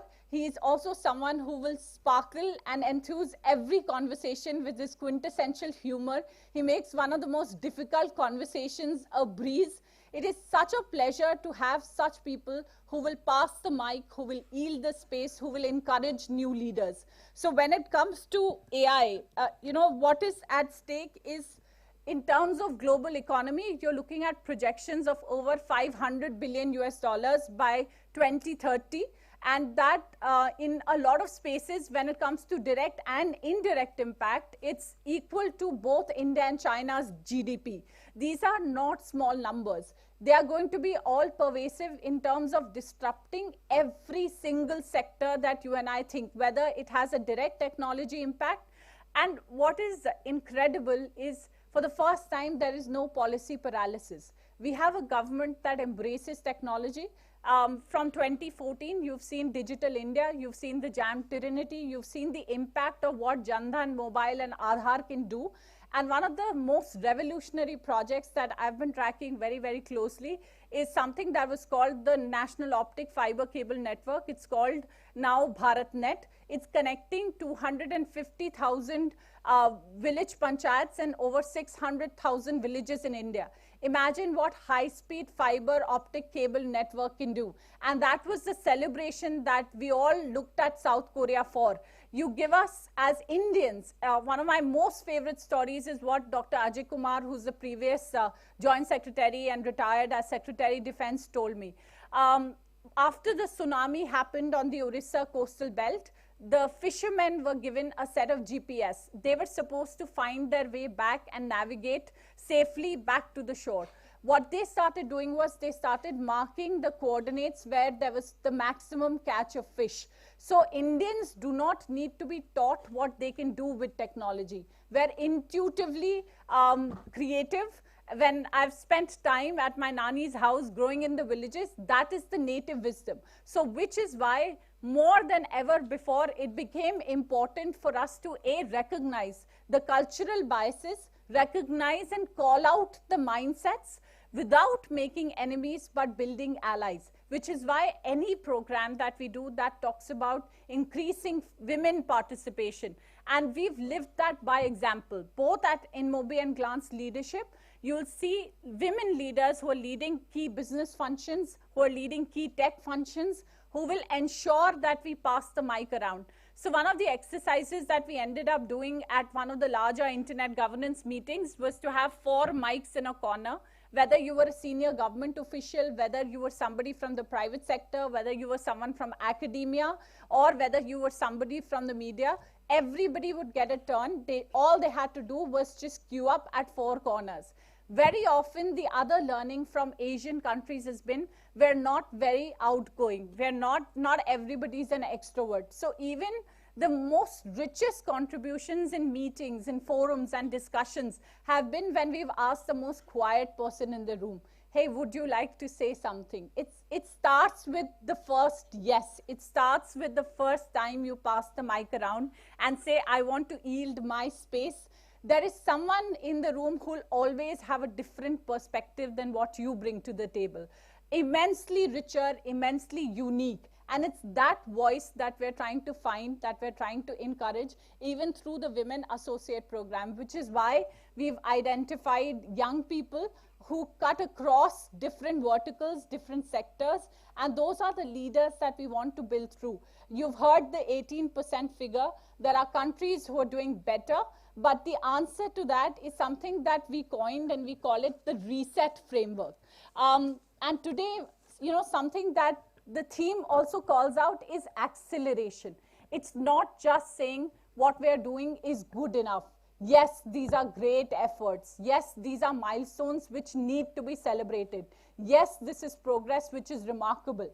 I was very, very happy to hear the finance minister call out a huge proportion, over 10,000 crores out of the SIDBI fund, which is being allocated to new startup founders. I mentor a lot of them. I engage with them regularly because policy is an important conversation. And this is in the context where companies are no longer competing with companies. Countries are competing with countries. So when the government bats for you, when they're open for inputs, and that's what we've seen with DST, we've seen INSA given recommendations, we've seen the Principal Scientific Advisor's Office being so open, so receptive. This is when real change can happen. And that's why we were bold and we were brave enough to suggest the reset framework. So reset here, the R starts for reimagining care work. Many, many times you will forget that the woman in the house is the primary caregiver, whether it's the parents, whether it's the children, and this is often unrecognized. So every space that we can make into an inclusive space that allows her to focus on her work, along with ensuring that she's emotionally safe, she's emotionally secure. So mommy guilt is very, very real, and it's usually the women who have to suffer with the challenge of, am I doing enough?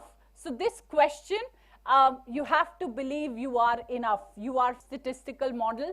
Now what has changed from ChatGPT is UI and UX, which has made it user-friendly. And this is why engineering needs to work with social sciences. They need to work with newer mindsets and newer perspectives, where each of them inform these perspectives, and you're able to create products which not just put P&Ls, and that's the PwC study which says when you have women leaders both in tech as well as leadership, there is at least 10 to 12% increase when it comes to the P&L.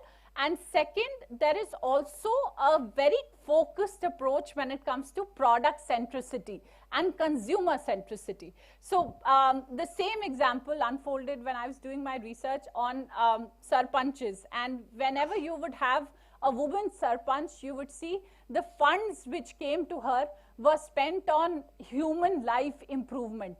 And more often than not, when you had male leaders, you would see they were spending money on buildings. They were spending money on core infrastructure. So it's the approach that we take to problem solving. What is it that we are going to fix first that makes a lot of difference? Then we talk about securing financial sovereignty. Every woman must have a bank account, must be trained in basic financial literacy, which is why we took it upon ourselves to not just look at digital literacy on cyber security. We're working with MSMEs across the country, along with EPC, along with USI, along with Cyber Peace, and the Ministry of DPIIT, as well as the Ministry of Youth, where we've said we will not just look at institutions which have the necessary resources and funding.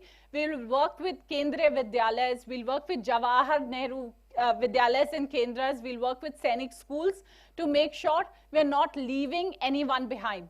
Look, we already have a lot of children who are digital natives. All that you have to do is take them on the right path, right? And give them a basic fundamental understanding along with the framework which is ethical, which is transparent, and which calls for accountability. So there will be no one-size-fits-all policy approach to this. As technology comes in, there are fears of about 70 million jobs being lost, but the statistics are also balanced with the fact that 80 million new jobs are going to be created, which are transformational in impact. So for every optimist, there'll always be two naysayers. And it is therefore that I see amongst all of you champions, brand builders, ambassadors of change. So, and you have to do this on every platform that's available to you. Sometimes it'll be on the stage, sometimes it'll be the gentle conversations that you'll have on RWA groups, which itself is a full-time job. So our first brush with technology and fear psychosis was when mobile towers were being established. And wrongly so, there was this conversation that they impact sparrows, the emissions from the towers can cause cancer. We've had a 20-year longitudinal study partnered with the IIT Delhi, and it was so simple to explain that the emissions are lesser than that of your home microwave. And towers work perpendicularly, so you need to have more towers in your vicinity so that your phone is not emitting more to do that particular handshake. Right? So with very simple examples, making sure that you're relating context, making sure you're not brushing problems under the carpet, can adoption of artificial intelligence or any new technology can happen, provided you're passionate about it, provided that you're a fearless advocate for it. The other E in reset talks about expanding representation, and the last T talks about transforming mindsets. So what we're trying to do today, it's something that is free for everyone to adopt, but we're saying we require a reset because we need to not be complacent. We need to not believe that everything is great, but everything is not enough. So what we're doing is fantastic, the interventions that you're seeing through Manthan, but can each of us do more? As institutions, can each of us do more? As scientists, can each of us do more as leaders in your own spaces? Everybody today in the room is an influencer, and that is what I'm counting on, to make a difference, to persist, to embrace technology, so that we can do enough for our country. There's never been a better time to be in India today, and which is why we're all here celebrating each of you, celebrating science, celebrating INSA, celebrating each of our mentors, and calling out women who've had this incremental impact on our lives. Thank you once again for listening to me. Thank you.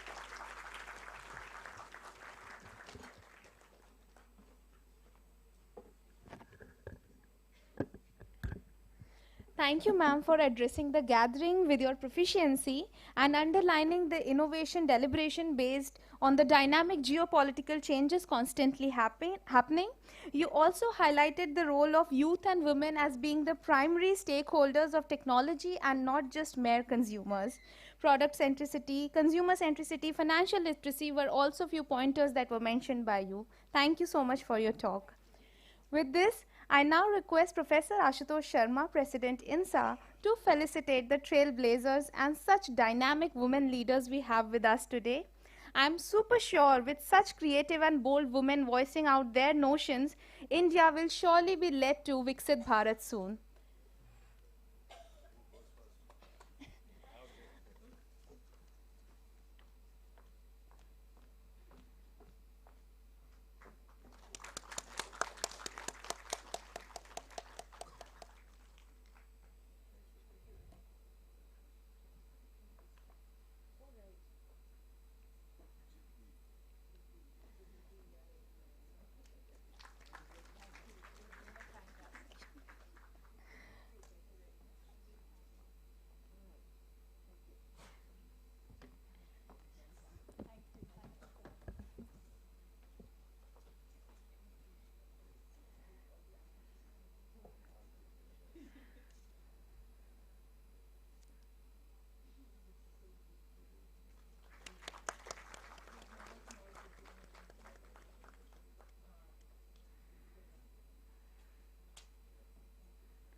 Thank you, sir. I once again thank the distinguished speakers.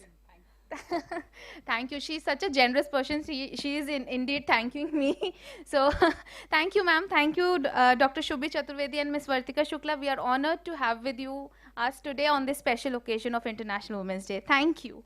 With this, I now hand over the stage to Mr. Atri Malik to further take ahead the session. Thank you.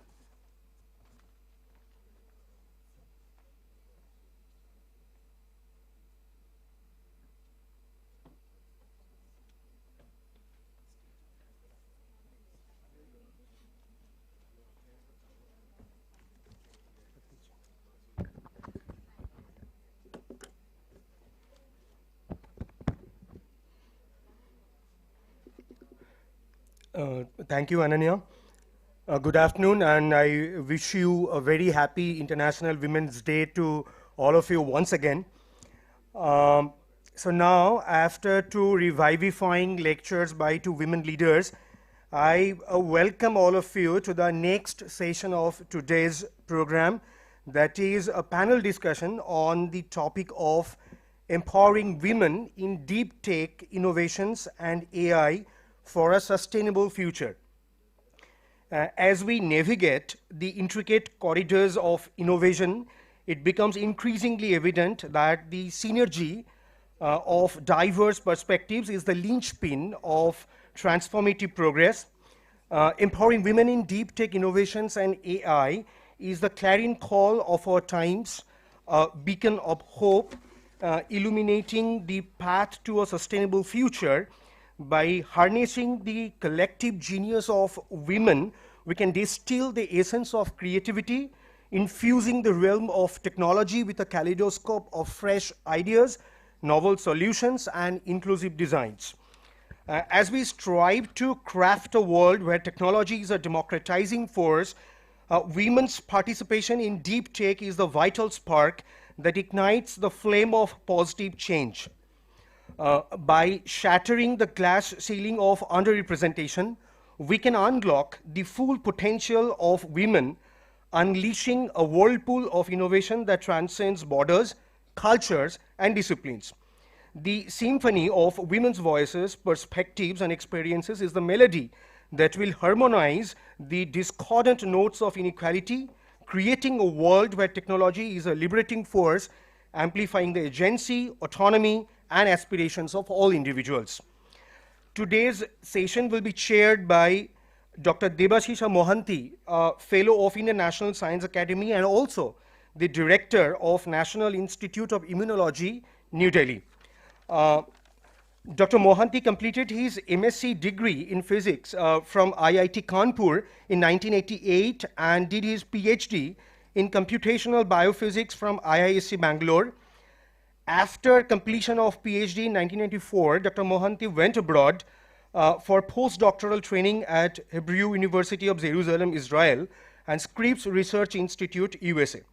Dr. Mohanty joined NII New Delhi in 1998 to lead a research group in bioinformatics and computational biology. Dr. Mohanty was appointed as director of NII New Delhi on 24th August 2022. Dr. Mohanty is a fellow of all three National Science Academies, member of Guho Research Conference, recipient of National Bioscience Award, Rajiv Goyal Young Scientist Prize in Life Sciences, and many more. With this, I request Dr. Debashish Mohanty, chair of today's session, to kindly grace the dais of the panel. So please take your seat.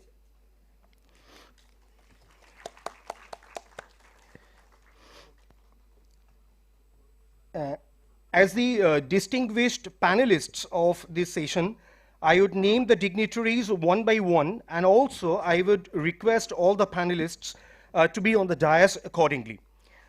First, Dr. Bibha Tandon, Director, Indian Institute of Chemical Biology, Kolkata.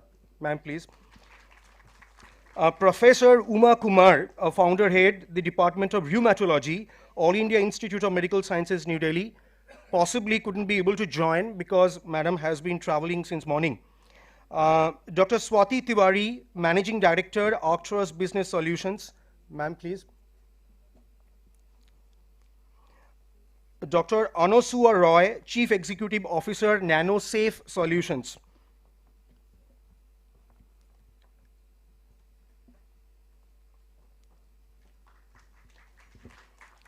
Dr.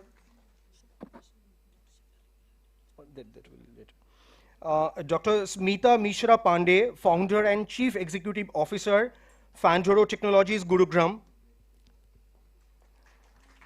Dr. Shiveta Rajpal Kohli, President and Chief Executive Officer, Startup Policy Forum, couldn't be able to join because she has not been doing well since morning. Unfortunately, she couldn't be able to join this panel.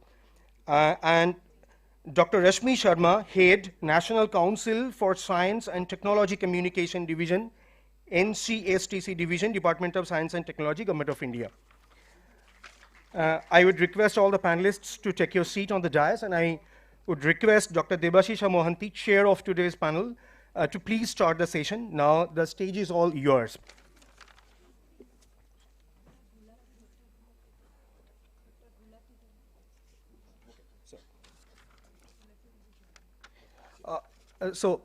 One more addition. For this panel, Dr. Shefali Gulati will also join this panel. Thank you.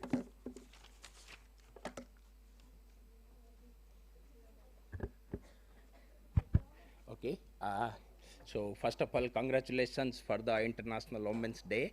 And after these two fantastic talks, almost on the same theme as the panel, and we have this very distinguished panel, so I don't want to stand in between the talks and the panelists, and we are already running late.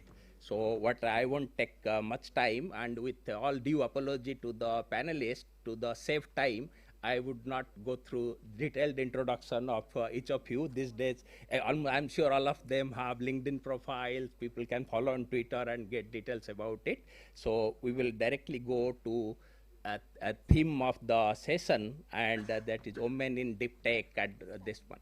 So now I think Professor Sood has already set the stage for it in the talk, as we saw. And in our master's programs and the PhD program, the number of women participation is very high. In fact, I come from National Institute of Immunology, the same institute where Professor Chandrima Shaha headed almost after 30 years as the first woman director. So we have almost 65% PhD students in women. But if you go to the faculty, the number goes down to, as like any other institute, is the 20% or this one. So now, how do we bridge this gap? What are the challenges? And I think that is the theme of the session. And what AI allows you to do is probably it can help to bridge this one. In the way, I would say, if you think of biology, the why AI came, it starts from the discovery of the double helix. And those of you who have read the book, Discovery of the Double Helix, you would read one important woman contribution was overlooked. Rosalind Franklin, many feel she should have got the Nobel Prize. So this one, and same way, if you come to bioinformatics, we have Margaret Dayhoff, and even AlphaFold, which is made most popular, like how AI can change science, like protein structure prediction. It is not like just like in the language models you trained on the text. To do something like protein structure prediction, you have a lot of areas of years of biophysics work, which started from the work of G.N. Ramachandran. In this area also, that databases, Janet Thornton, and there are, you have women scientists in almost in all the fields. So now, what it requires is, like AI is almost going to be unlike other areas of science and technology. You require expensive equipment. It also requires expensive equipment, but this can be democratized much easier. A cloud is easily made available to anybody and everybody. And so this is what we should do differently so that we can bring greater participation of women. So with this, without spending much time, I would request, I think to save time, each of the panelists spend something like 4 to 5 minutes or 4 minutes and talk about their views on the overall theme. Then we can open the floor for questions from the audience, and the audience can identify to which panelist they want to ask the question. So with this, I would request Dr. Vibha Tandon And Bibha is well known. She has been in all the distinguished institutes, Delhi University, Jawaharlal Nehru University, and now she has been in leadership position. Currently, she is the director of IICB, one of the leading biggest laboratories of the CSIR. Dr. Tandon, please. Thank you for the kind introduction, and the panelists sitting on the dais, Dr. Devashish Mahanti, and Dr. Swati Tiwari, Dr. Anusuya Ray, Dr. Smita Mishra Pandey, Dr. Smita Rajpal Kohli, Dr. Rashmi Sharma, and all the dignitaries sitting off the dais, Dr. Chandrima Shaha, Dr. Shubhra, and all others, young scientists. It is really a pleasure, and I would like to thank the INSA president and the whole INSA organizing committee to involving me in this panel discussion. And before going into the formality, I would like to go directly to about the title of this particular panel discussion, which says that is the Empowering Women in Deep Tech Innovations and AI for a Sustainable Future. So what is happening actually? If we talk about in India, so we have several prominent women leading the way in AI and deep tech, including like, for example, Geeta Manjunath, who is the founder of the Niramai Health Analytics, and she's specializing through the AI in the breast cancer detection. There is another person, Debjani Ghosh. She's the president of NASCOM, and she's advocating for the diversity in tech. And there are other notable figures like Priya Singh, Ritika Chaudhary, Kaushambi Manjita, who are actively shaping India's AI landscape across the various sectors. So I would like to say here that there are, but do we are enough in the area of AI and the deep tech? No. Since morning we have been listening that there are enough of the PhD students. When we go to the JNU, we say that the JNU has a special reservations for the women students. But somewhere on the top, when it comes to the leadership, we are missing, at the professorship only, we are missing the number of the professors. So let us come to the AI and tech. So what is happening in the AI?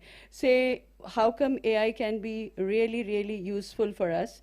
So in the rapidly evolving landscape of technology, the role of AI, a woman in deep tech innovations and artificial intelligence, is increasingly gaining recognition. That I have already told you by taking the name of only few of the Indian AI technologists. But the problem is this, that we are involved in the deep tech also, we are involving in the AI, but to harness the full potential of the AI and the deep tech, I would say we require the women participation. And when we say that AI is actually, how are we really developing AI and ML? AI and ML is developed on we have the practicing. We have a certain number of entries on the basis of which we develop a logarithm.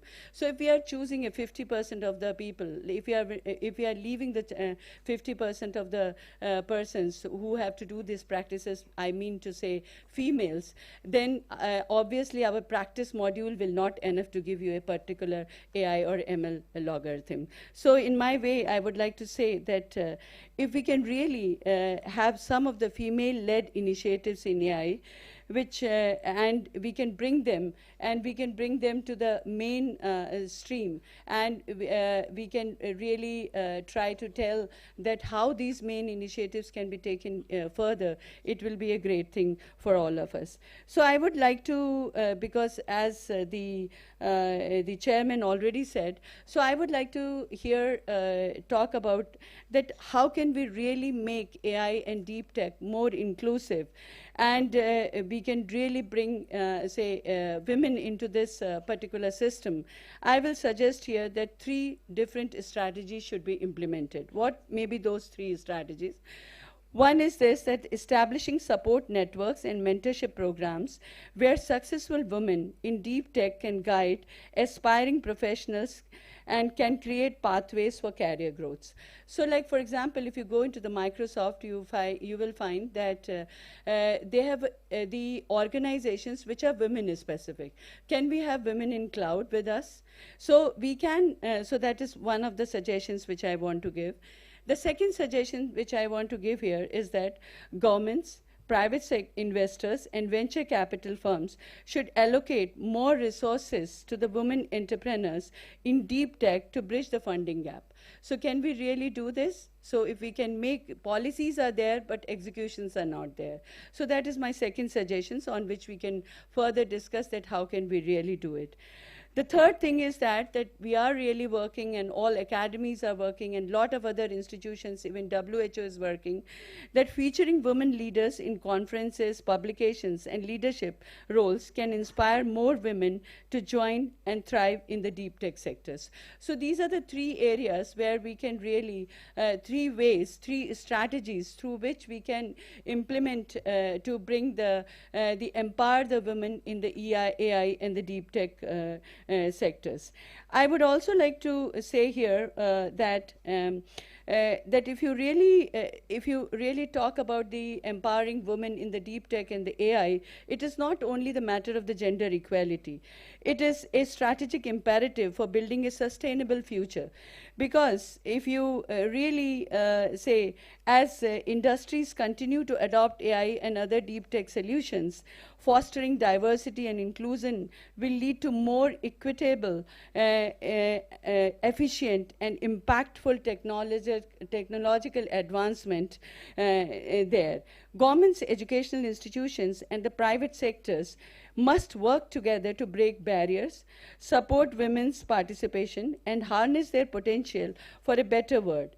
By investing in women's contribution to AI and deep tech, we can pave way for a more innovative and sustainable future. So with all these words, I would like to participate in the further, discussions, and I would also apologize with my fellow panelists if I leave in between for another program. Please forgive me. I'll be there for half an hour there. Thank you. Thank you, Dr. Viva. So the next panelist is Dr. Anusha Rai. She is the founder CEO of Nanosafe Solutions. She is an internationally acclaimed scientist with a PhD in IIT Delhi, and she has developed Nanosafe Mask, India's first antimicrobial copper-treated mask, and AquaCure, advanced antimicrobial water storage solutions.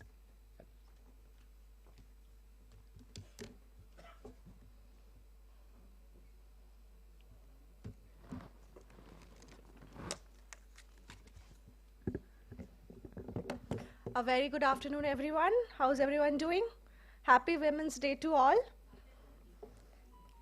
So first of all, a big thank you to INSA for bringing us all together here. Let me start with a question. Who does a startup after a PhD? Nobody, right? That's me.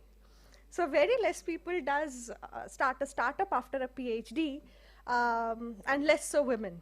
So I am that crazy lot who first did a PhD and then started their own startup. So I'm Dr. Anasuya. Very generous introduction of me, but I'm just a material scientist from IIT Delhi, trying to break norms and trying to fit in an industry that is predominantly dominated by the male gender. So what we do at Nanosafe, so let me just talk about that a bit, and then I'll bring to the specific challenges that we faced at Nanosafe. So we are a material science company, and we deal with antimicrobial materials. So what we do is we take materials and introduce antimicrobial additives like silver, copper, etc. in it to make it antimicrobial. So our first product was the InSafe mask, which was launched in COVID times in 2020. We had exported to nearly all the 8+ countries and all the states of India. And right now what we do is we are in the B2B space. We make antimicrobial additives and give it to players like Sheila Foam, Astral water tanks, as well as Supreme water tanks, so that they can make their product antimicrobial. So So I am someone from the startup space, A, which sees very less women. B, my customers are serving from traditional industries of textiles, polymers, and allied materials, in which perhaps 2% of the management is from the opposite gender. So I often am in a room in which there is just one woman, and that is generally me. So I'm quite used to it. So let me give you some numbers for women in startups and science, and these numbers are brutal. Less than 14% of STEM jobs in India belong to women. Of course, we have had the statistics from the morning. But hear this out. Only 2% of VC funding goes to women-led startups. Out of 92,000 Indian startups, only 18% have a woman co-founder. And in material sciences, women leaders are nearly invisible. We have not seen a material science unicorn in India as of now, and we are very ambitious to say that we would like to be the first material science unicorn in India. And that takes a lot of courage to even have that vision as a women-led startup in India. So a very typical scenario when I walk into boardrooms pitching NanoSafe and NanoSafe's products to these traditional companies, I kind of face some questions. Of course, these are not brutally put. These are not these are subtly hidden behind, very fancily intricated sentences. But what they really mean is, who is the real decision maker? Is it you? Shouldn't you be in academia and not in the startup space? Because we are all here to make money, and women cannot understand money. Don't you have a male co-founder with you? So bias is real. These are not sentences that are hurled at me, but I do hear these sentences behind what they are asking me. So yes, biases are real. Funding, investors also hesitate. Networks very harder to access. I'll give you an example. So I was in Bangalore yesterday, so I landed yesterday last night. And I was at a Indian Polyurethane Association. It's an association of all the polyurethane. Polyurethane is what typically makes your mattress. So that association was there, and there were only 4 women in a room full of perhaps 80 men. So that is the number of women in traditional science. So material sciences in India is a very traditional business where father inherits, son inherits the business from father, so very less women participation. So that is the kind of rooms in which we pitch. It is the kind of biases that we have to break to make a sale or to make a transaction. So why do women in startups and science even matter? So if India had equal women workforce participation, GDP could rise by 770 million by 2025. So that's what we are talking about. Companies with women in leadership outperform their competitors by 25%. Even women-led startups generate higher revenue per dollar invested, but still they are struggling to raise funds. And these are statistics that are off the Google. So we aren't just a diversity checkbox. We bring new perspectives, better risk management, and innovations that serve wider markets. If you don't believe it, look at what we have done at NanoSafe. We turned copper into an antimicrobial powerhouse for a lot of materials, including plastic, textiles, and foams. We built a B2B model at a time when we did not have funding. And at the time when we already had 3 to 5 clients, and I'm not talking about small clients, I'm talking about clients like Astral Limited, who is a limited company, Sheila Foam, which is a limited company. When we had those kind of clients in our kitty, it was only then the investors could seriously look at us. And we closed our first round of funding about a year back, but still I will never forget the journey for what we faced for fundraising, because material science, very difficult domain, plus a woman, perhaps the most toughest. So definitely in the funding, we mentioned the funding gap in the morning, so definitely we will have fund more women-led startups. If 98% of the funding goes to men, we are killing half the potential unicorns even before we start. We should hire more in STEM. We should just stop saying that we can't find women candidates. We should open the doors. Mentorship matters, actually. One strong woman leader creates an entire pipeline of future women leaders. And to every woman here, own your space, speak louder, challenge norms, and take up more room. It is very easy to say in this room because I think 80% of people here are women, but it's very difficult when the numbers are flipped, right? It is important for you to speak up in those rooms, important for you to make your own space and your voices heard in those rooms. So today, let's just not celebrate Women's Day. Let's commit to changing the numbers. Let's commit to change the funding gap. Let's commit to break stereotypes. Because when women rise, India will rise. And that's all that we want as citizens here. Thank you so much for your time.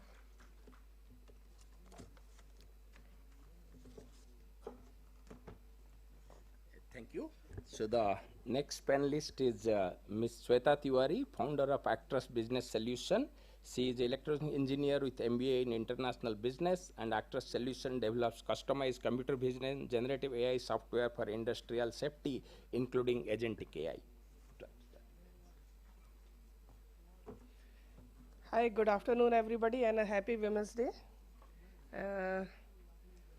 I see a lot of students as well as very bright and energetic leaders also on the dais.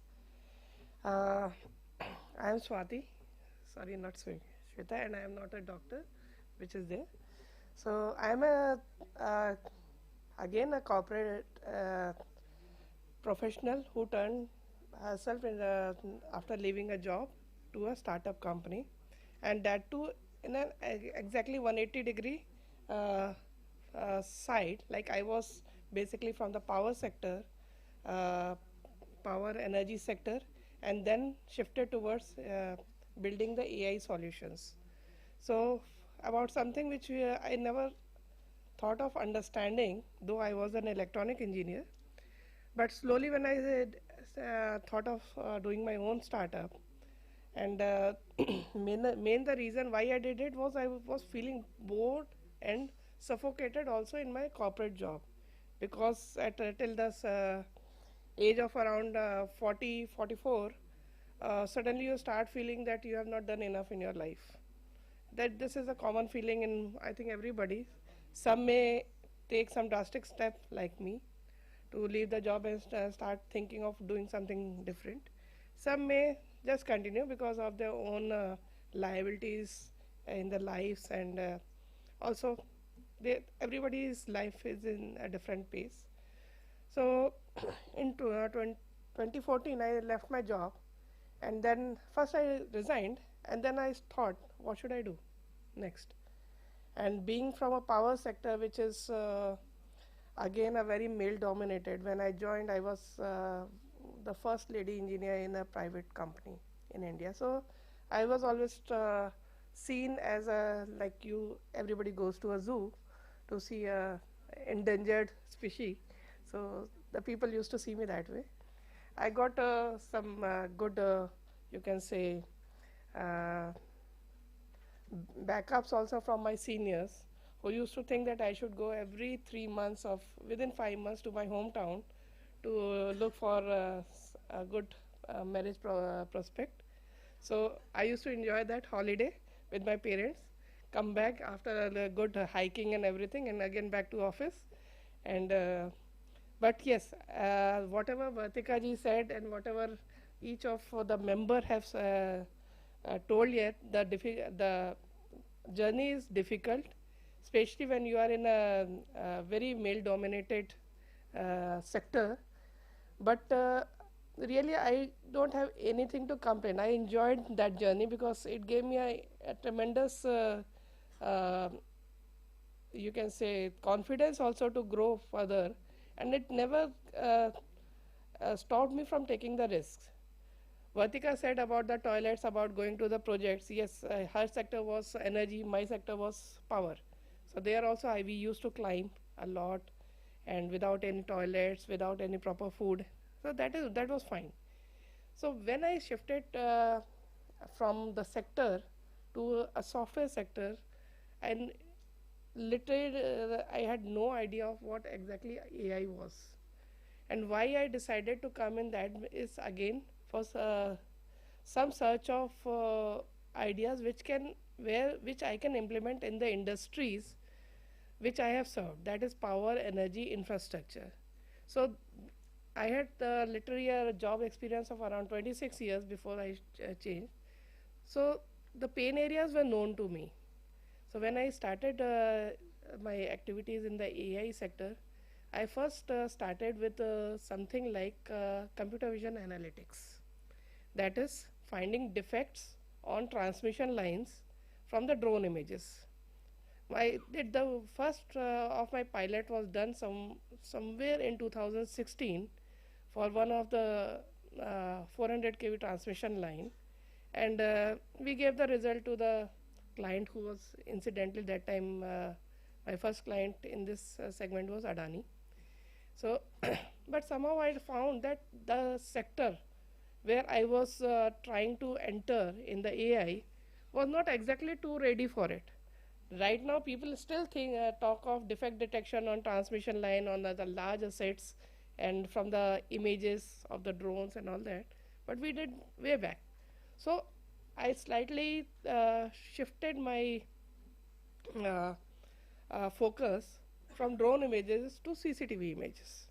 So we started finding solutions for the CCTV images where it can be useful again for the large sector.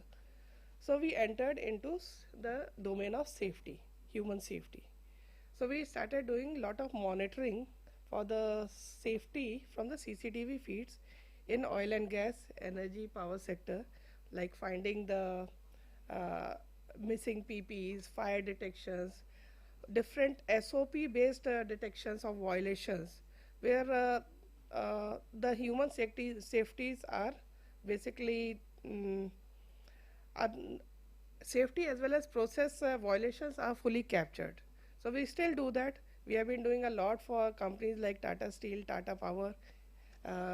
We were the first one to do any POC, the successful POC with ONGC for fire detection.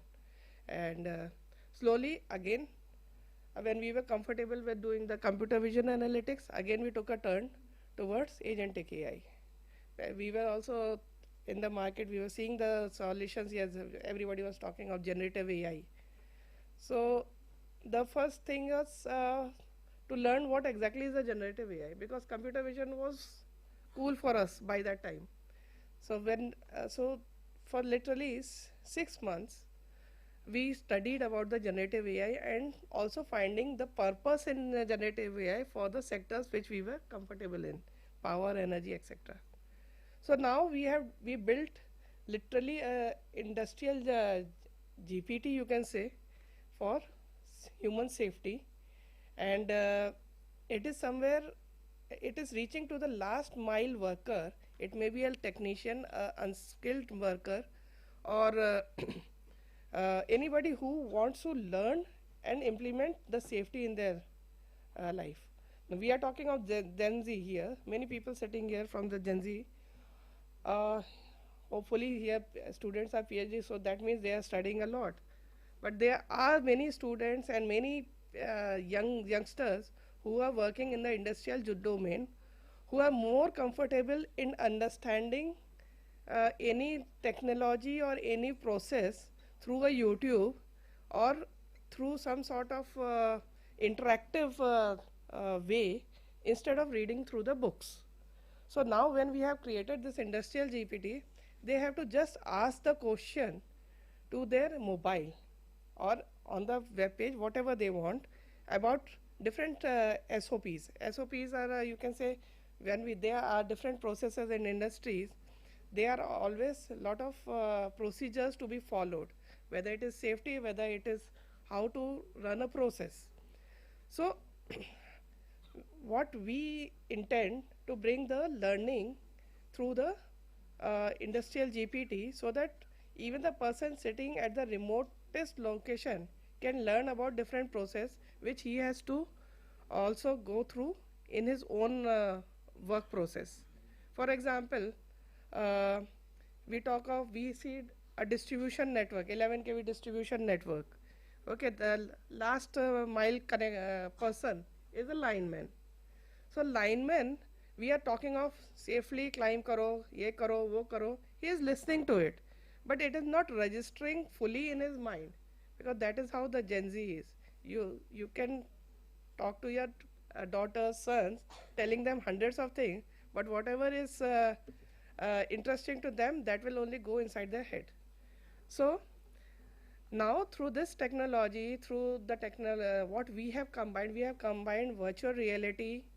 We have created AI agents who are with whom they can interact, ask different questions, learning through the different virtual reality videos, all on their mobile. Lot of thing, VR, image processing, then apart from that, other generative AI solutions, and also the language barrier also we have created. The person, if he is Odia, he can ask the different questions, because then nobody is judging them. They get the answer, they are learning, and the best way of any safety compliance is only when the person learns about all the repercussions which are there with the safety, if unsafe practices are followed. So this platform, now this is platform is, that is the difference which is which AI can make. Then what ma'am has told, as a startup, what she has told is absolutely right.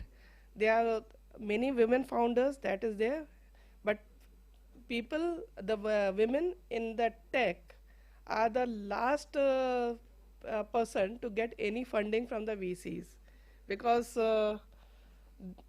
again there are a lot of questions about it. आपकी team क्या है? Who is going to be your successor? Are you going to are you able to travel to the remotest location to understand the problems? And ultimately it is some sort of unsaid rule कि women founders को funding नहीं आती है somehow. And when we are talking of AI and ML also, there's another thing which the problem is, we talk of lot of funding from SIDBI and CGT, MSc, but none of it comes to the software or the service industry. It is more, because it comes through bank, so it is more towards the companies who are making the products, hardware products, not the software.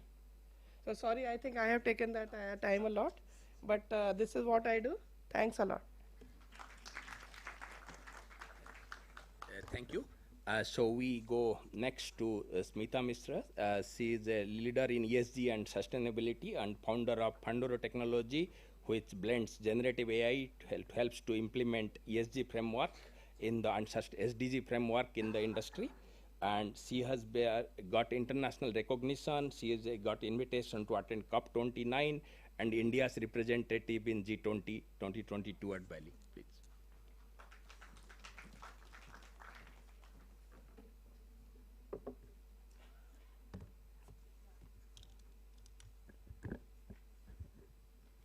All right, good afternoon, everyone.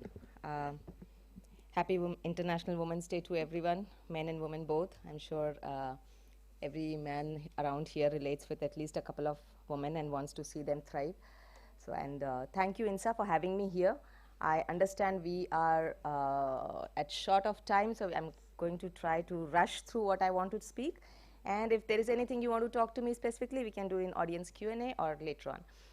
So I'm Smita Mishra. That Smita Mishra Pandey is actually Smita Pandey Mishra. Not a doctor yet, but I'm trying very hard to be one. I represent Pandora Technologies, which is a startup that works with investors, fund managers, and their portfolio companies to integrate sustainability in their businesses. When I say their portfolio companies, that's obviously one aspect of it, but besides that, we do work with large enterprises, SMEs on their specific cases. So sustainability, when I say every sustainability business has to have a driver. Large enterprises have regulatory as driver. Startups have funds as drivers. SMEs don't fall into regulatory or are not raising funds, but they may fall into the supplier value chain. And therefore, a large enterprise may ask them to follow sustainability. So there are various drivers why a business is probably going towards it, why a VC is going towards it. If they raise funds from a development funds, they need to be working on sustainability, establishing the ESG risks, and making sure their financial investments are protected against those. So that's what we work with on. So we started with, of course, a technology platform, the SaaS platform, which did not go very well because the GTM, the go-to-market, was not achieved. We kept on evolving it. So meanwhile, we worked as consulting services, started to talk to our customers, validated, understood what they need, and eventually built a platform which now caters very well. At least the parts we could automate, we have automated, and now we are, of course, making it more smarter with machine reading of documentations, having Gen AI enabled in various use cases, and we'll talk about that very quickly. And that's now really working, at least for from the traction that we see, it's very positive. Just to take you through the journey, what I mean by fund managers is the investors, who invest in startups. They need to see the ESG due diligence. So they ask before they are investing, they come to us and say, can you do the due diligence for these portfolio companies we are about to invest? Our job is to very clearly identify the environmental, potential environmental, societal, and corporate governance risks in those portfolio companies, highlight them and share with them, and help these portfolio companies there onwards close on these gaps and stay aligned with the expectation on ESG, and overall sustainability, not only by the investor, but generally by the global trend, because it's not about just one investor in this journey. It's about who's going to be your next investor. It's going to be about who's your next customer. If it's a large enterprise, it doesn't matter if you're a small startup. If it's a Novartis, which is a pharmaceutical, they'll clearly ask, what's your ESG score? What's your rating? It doesn't matter if you're a startup. So there is no other driver but your potential customer to adopt sustainability. So we help our startups to cover on those.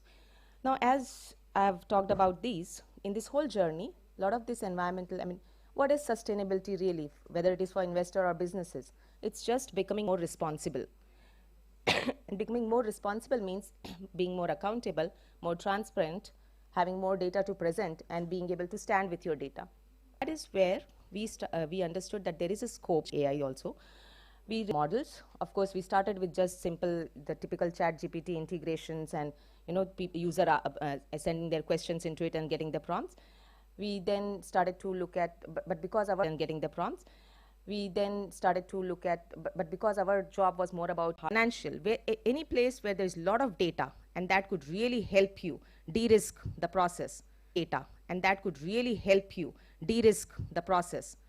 there will be AI. And thank you so much. So our next panelist is Dr. Professor Shefali Gulati from the Department of Pediatrics, All India Institute of Medical. She works on childhood neurological disorders. She has all the national and international recognition, so I would request her to come.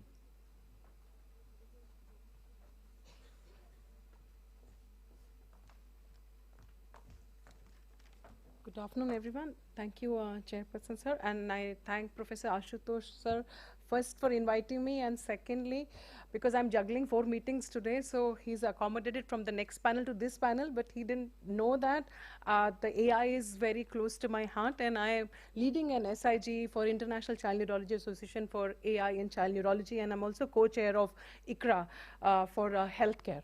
So basically, I'm the odd one out, it seems, although DR term was there, but that's from a health side, I seem to be the odd one out.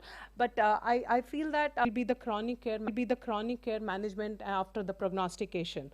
So I think this is all focusing on neurodevelopmental, assess the gait pattern so that you can have gait training of children with cerebral palsy. So there are so many ways which we are doing, and which is actually possible by having this connection.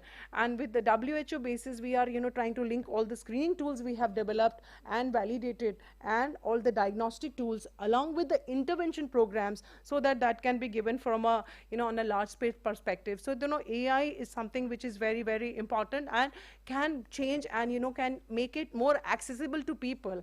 That is something what we have to understand. Last 30-40 seconds, I would just try to reiterate 1 or 2 points about Women's Day. I think a woman should be celebrated every day rather than on International Women's Day. You remember today everybody calls, so everything happens, but what about the other days? When you have a starting line, for a man it is right, you don't have any obstacle, but already you are tens of obstacles in front of a woman, which has to be understood. And very rightly pointed out, we are actually failing in raising our children. We are raising our female, our girls, telling that you have to be empowered, but we are not raising our boys that they should be accepting empowerment. That's the basic fallacy in us only. So I think that is something very, very important, and one has to have a belief in oneself.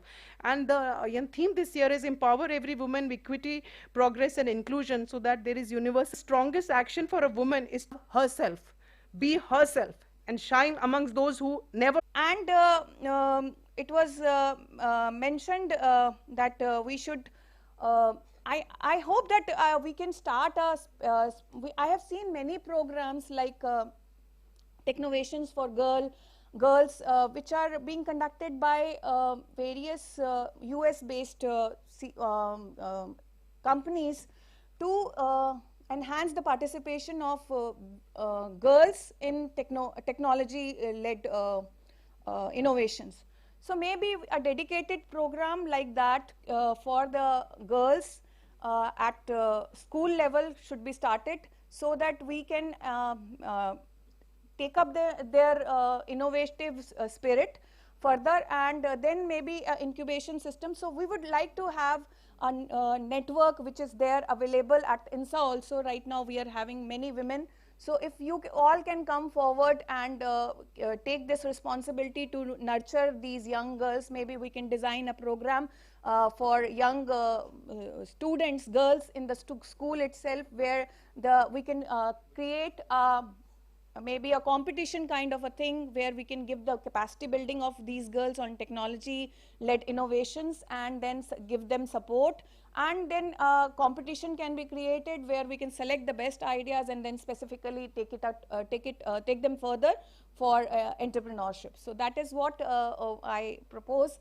Maybe so once again I would like to congratulate all of you on International Women's Day. So thank you very much. Thank you, Dr. Rasmi. So we have the last panelist for the day is Dr. Tripti Somani, who is a social entrepreneur.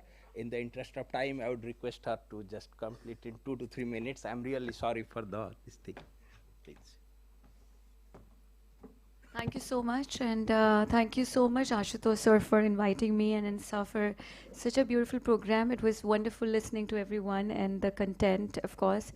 I will be talking about a little different thing than startup. With startup, I think I've already, my journey has been a chartered accountant, worked with PwC, Grant Thornton, started my own company, multiple companies now, technology. But I think what is close to my heart is something I would like to share with you in another 1 minute and leave the podium for you. I think whatever you do, I don't know how many of you have seen Fly Me to the Moon. Okay, I don't know how many of you, but whatever we are doing, there is a branding and marketing which is very important. And more than that is the community leadership. आप कुछ भी करें, entrepreneur बने, professionally आप कहीं job करें, या फिर आपने सोशल एक्टिविस्ट हो, जो भी आप चूज़ करें, आई थिंक कम्युनिटी लीडरशिप हमने देख लिया है कि कोविड में क्या काम आया. पैसा काम नहीं आया, नाम काम नहीं आया, पर जो आप सर्कल में थे, जिस कम्युनिटी के सर्कल में थे, that is very relevant. So as women innovator, we are working in 100 cities of India today. We need women like you. You're sitting there in the white shirt, taking photographs. But what is more important, have you researched? I mean, we have so many good panelists today. How many of you have researched कि आज जो लोग थे आप उनसे क्या बात करोगे? I know आज क्वेश्चन आंसर का आपको टाइम नहीं मिला, but when they move out, are you ready? Google Baba use करके आए हो कि नहीं आए हो? आए हो? ठीक है, चलो मैम बताइएगा कौन कौन अच्छे क्वेश्चन पूछ रहे हैं. But after that community leadership के लिए आप लोग क्या कर रहे हो? आप कोई भी काम करो, कम्युनिटी लीडरशिप से आप रेवेन्यू कमा सकते हो. आज मे बी मैं सामान जो ऐश्वर्या राय एक प्रमोट करती हूँ ना खरीदूँ, लेकिन आपके साथ बैठी हुई आपकी फ्रेंड अगर कुछ यूज़ करती है, कुछ चीज़ आपको पसंद आती है, आप वो ज़रूर खरीदोगे. क्यों खरीदोगे? क्योंकि वो आपसे झूठ नहीं बोलेगी. आपको पता है कि ई कॉमर्स का जो चैलेंज है रिटर्न्स का, वो आपको नहीं आएगा. So any business, any social activist, you need to be a community person. And so as women innovator, हमने हर सिटी में हर सेक्टर का एक कम्युनिटी लीडर बनाया. It could be a man और वुमेन. हमने इंश्योर किया कि आप 100 वुमेन को, क्योंकि मैम बोल रही थी कि networking opportunity, thousands of events are happening today. Are you searching and going to the right event? And if not, आप में से कितने लोग वो इवेंट क्रिएट कर सकते हैं? I can guarantee you everyone sitting here, I think 50-60 लोग हो, 80 हो, 80 इवेंट्स कर सकते हो क्या? हाँ कर सकते हैं, with a zero cost. Tie up with a college, tie up with the association, bring 100 women around you. It could be your aunties, colleagues. You bring them together, conduct a event, give them an opportunity. We want every woman in our village, to a rural woman, to a urban woman, to come on stage and speak. Can you do that for me today? आपके through, आप तो आ गए, आपके through कितने लोग आ सकते हैं आज इकोसिस्टम में, क्योंकि वो शायद सिर्फ अपने बच्चों के लिए ही मेहनत करते करते रह गए हैं, लाइक यू. आज आप लोग हैं क्योंकि your mothers are working hard. Can you bring those mothers on stage? Yes or no? Yeah, you have to bring those mothers on the stage. Make sure they're speaking, sharing their challenges, what they have made, who they have made, and what they have made of themselves. We support them, we incubate them. We have a 6 months program. Ma'am was talking about incubating and supporting women. We are the first among the 7 top incubator today, and the only woman incubator, bootstrapped, incubated 200 women startups, and still bootstrapped because there is no scheme to support a private institution who is virtually incubating, because women, they don't have time, ma'am, to come to an incubator. They need virtual incubation. And so we are the only exclusive partner for Amazon Global to take women-owned products to global market. You have to reach to global market. You need a finance, collaborate, like all of them said. साथ में काम करो, आगे अकेलापन नहीं महसूस होगा अगर सक्सेस भी मिले. Thank you so much, and I am easily available on LinkedIn. My name is Tripti Shingal Samani. Google, use LinkedIn for your professional career, for your entrepreneur career, क्योंकि सब लोग आज LinkedIn पे रिप्लाई करते हैं. Thank you so much.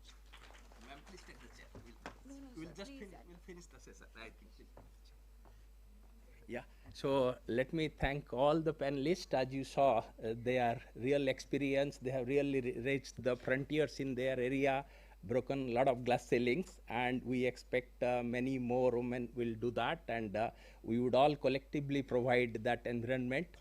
And I am sorry, because of the interest of time, we are not able to take questions. Maybe during lunch or something, you should try to catch each of them and have questions. So I think we'll end the session. We are really late, so he will take over.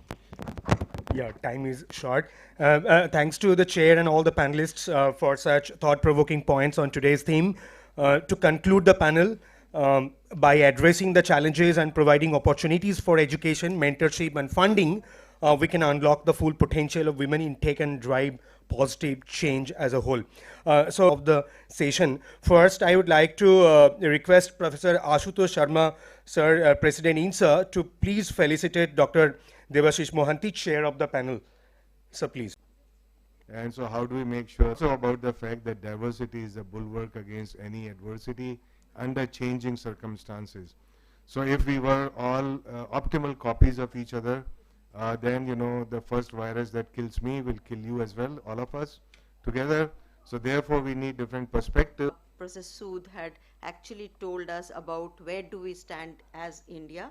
And in that case, particularly one area that he pointed out was the leadership of women, which is quite low, because for last couple of decades, maybe 2-3 decades, that all academies as well as all the countries are talking about women in science and how in STEM we can bring inclusivity.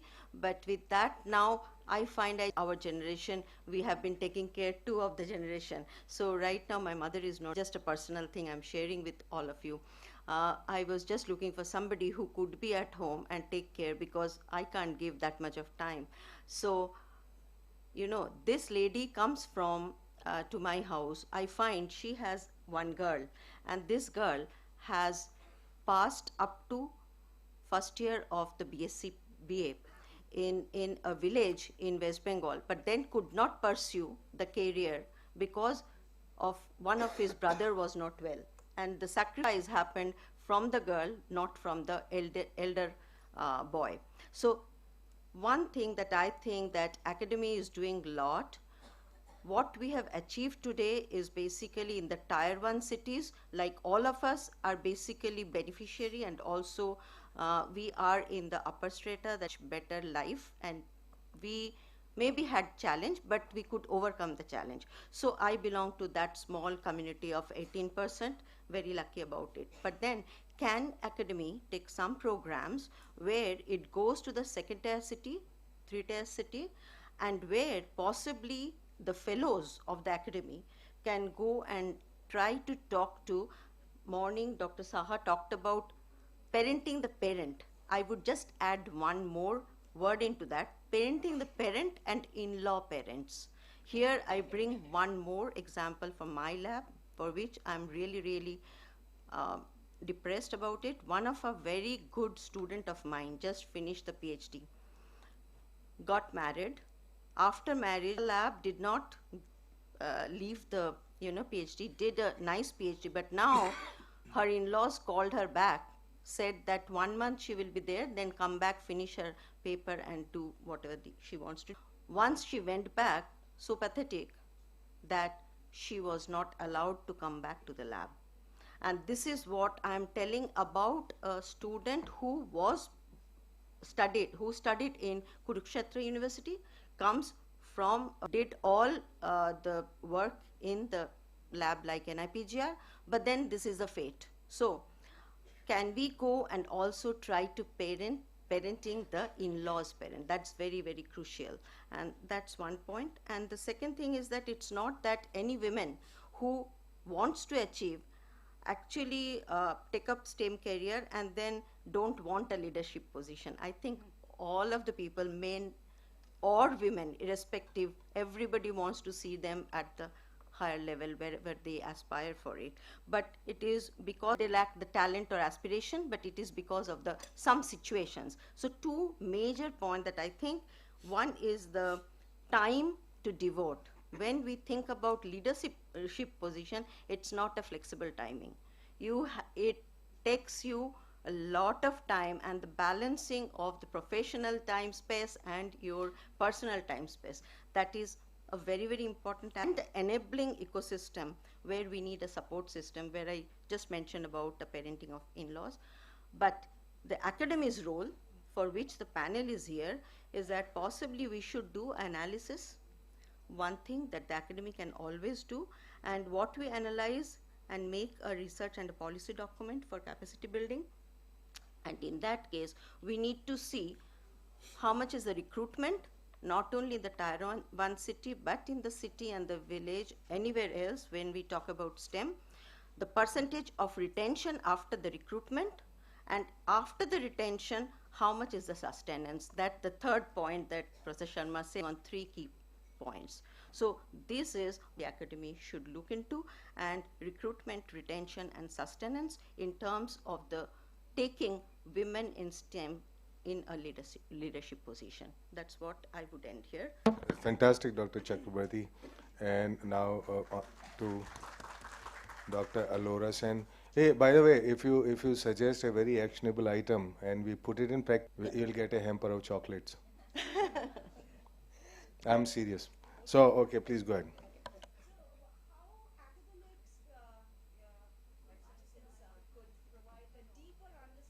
Of the social and ethical issues. Oh, no, it doesn't. Actually, this okay. It was okay? Okay, it was okay. Yeah. So how academics can, look into provide a deeper understanding how the social and ethical imbalances in our society result in such an imbalance of, gender biases in STEM. So one suggestion I have, that from a very young age, let us expose young minds, like young boys and girls, to role models in STEM. Women in particular, with special emphasis on women, and especially Indian women, to whom they can relate to. And another thing I would suggest whether academics can look into inclusion of the history and philosophy of science into the curriculum, into science curriculum, be it at the secondary level or at the tertiary level, so as to provide a greater understanding that how historically women's contribution in science were often downplayed or ignored. So such an understanding of the history, if you follow the history of science, like Dr. Mohanty today mentioned about Rosalind Franklin, the gender dynamics influences the knowledge production in STEM. So this is what I personally think that could greatly contribute to, changing the, understanding the gender delusions.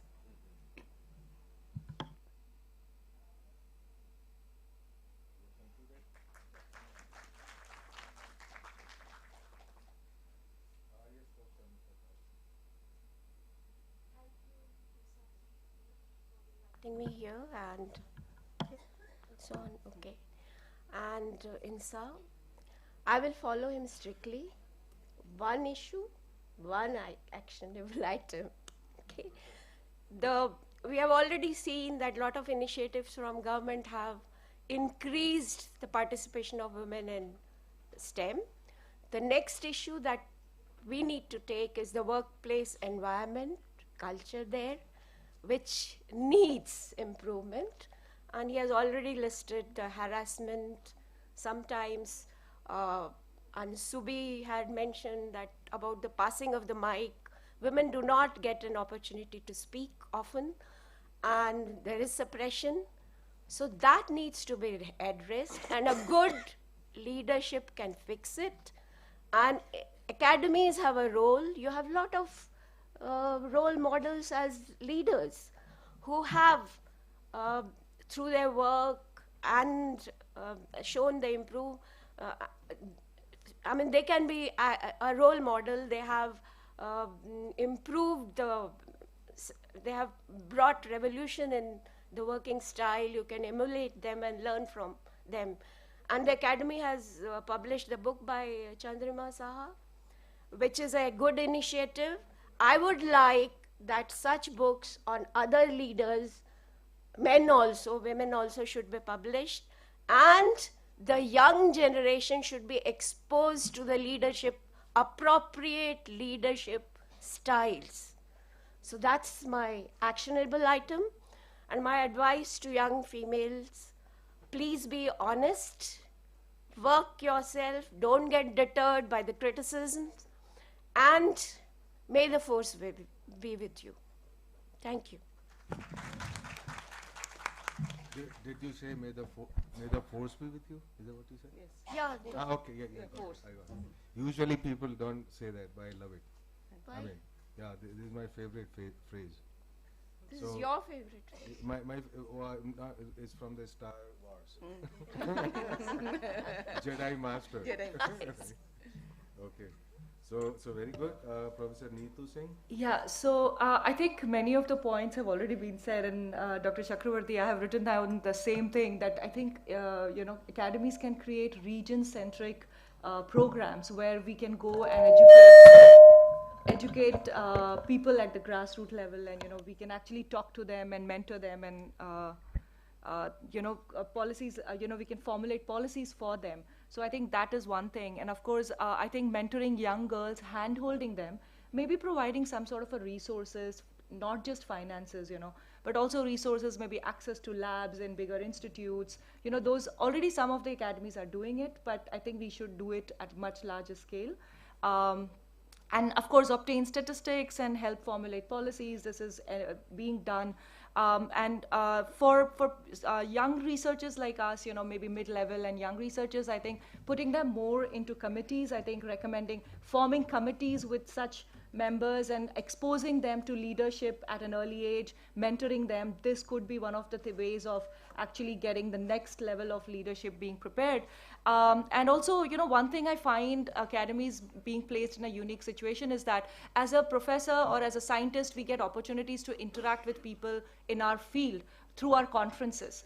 These academies can provide us a network which is beyond our field. So, you know, we can actually network with, our network doesn't have to be limited. And this is essential for women scientists because we hardly go to such events where we meet people which are beyond our areas, you know. So I think those are some things that I would say, and I'll stop here because I'll let Tanya speak on other.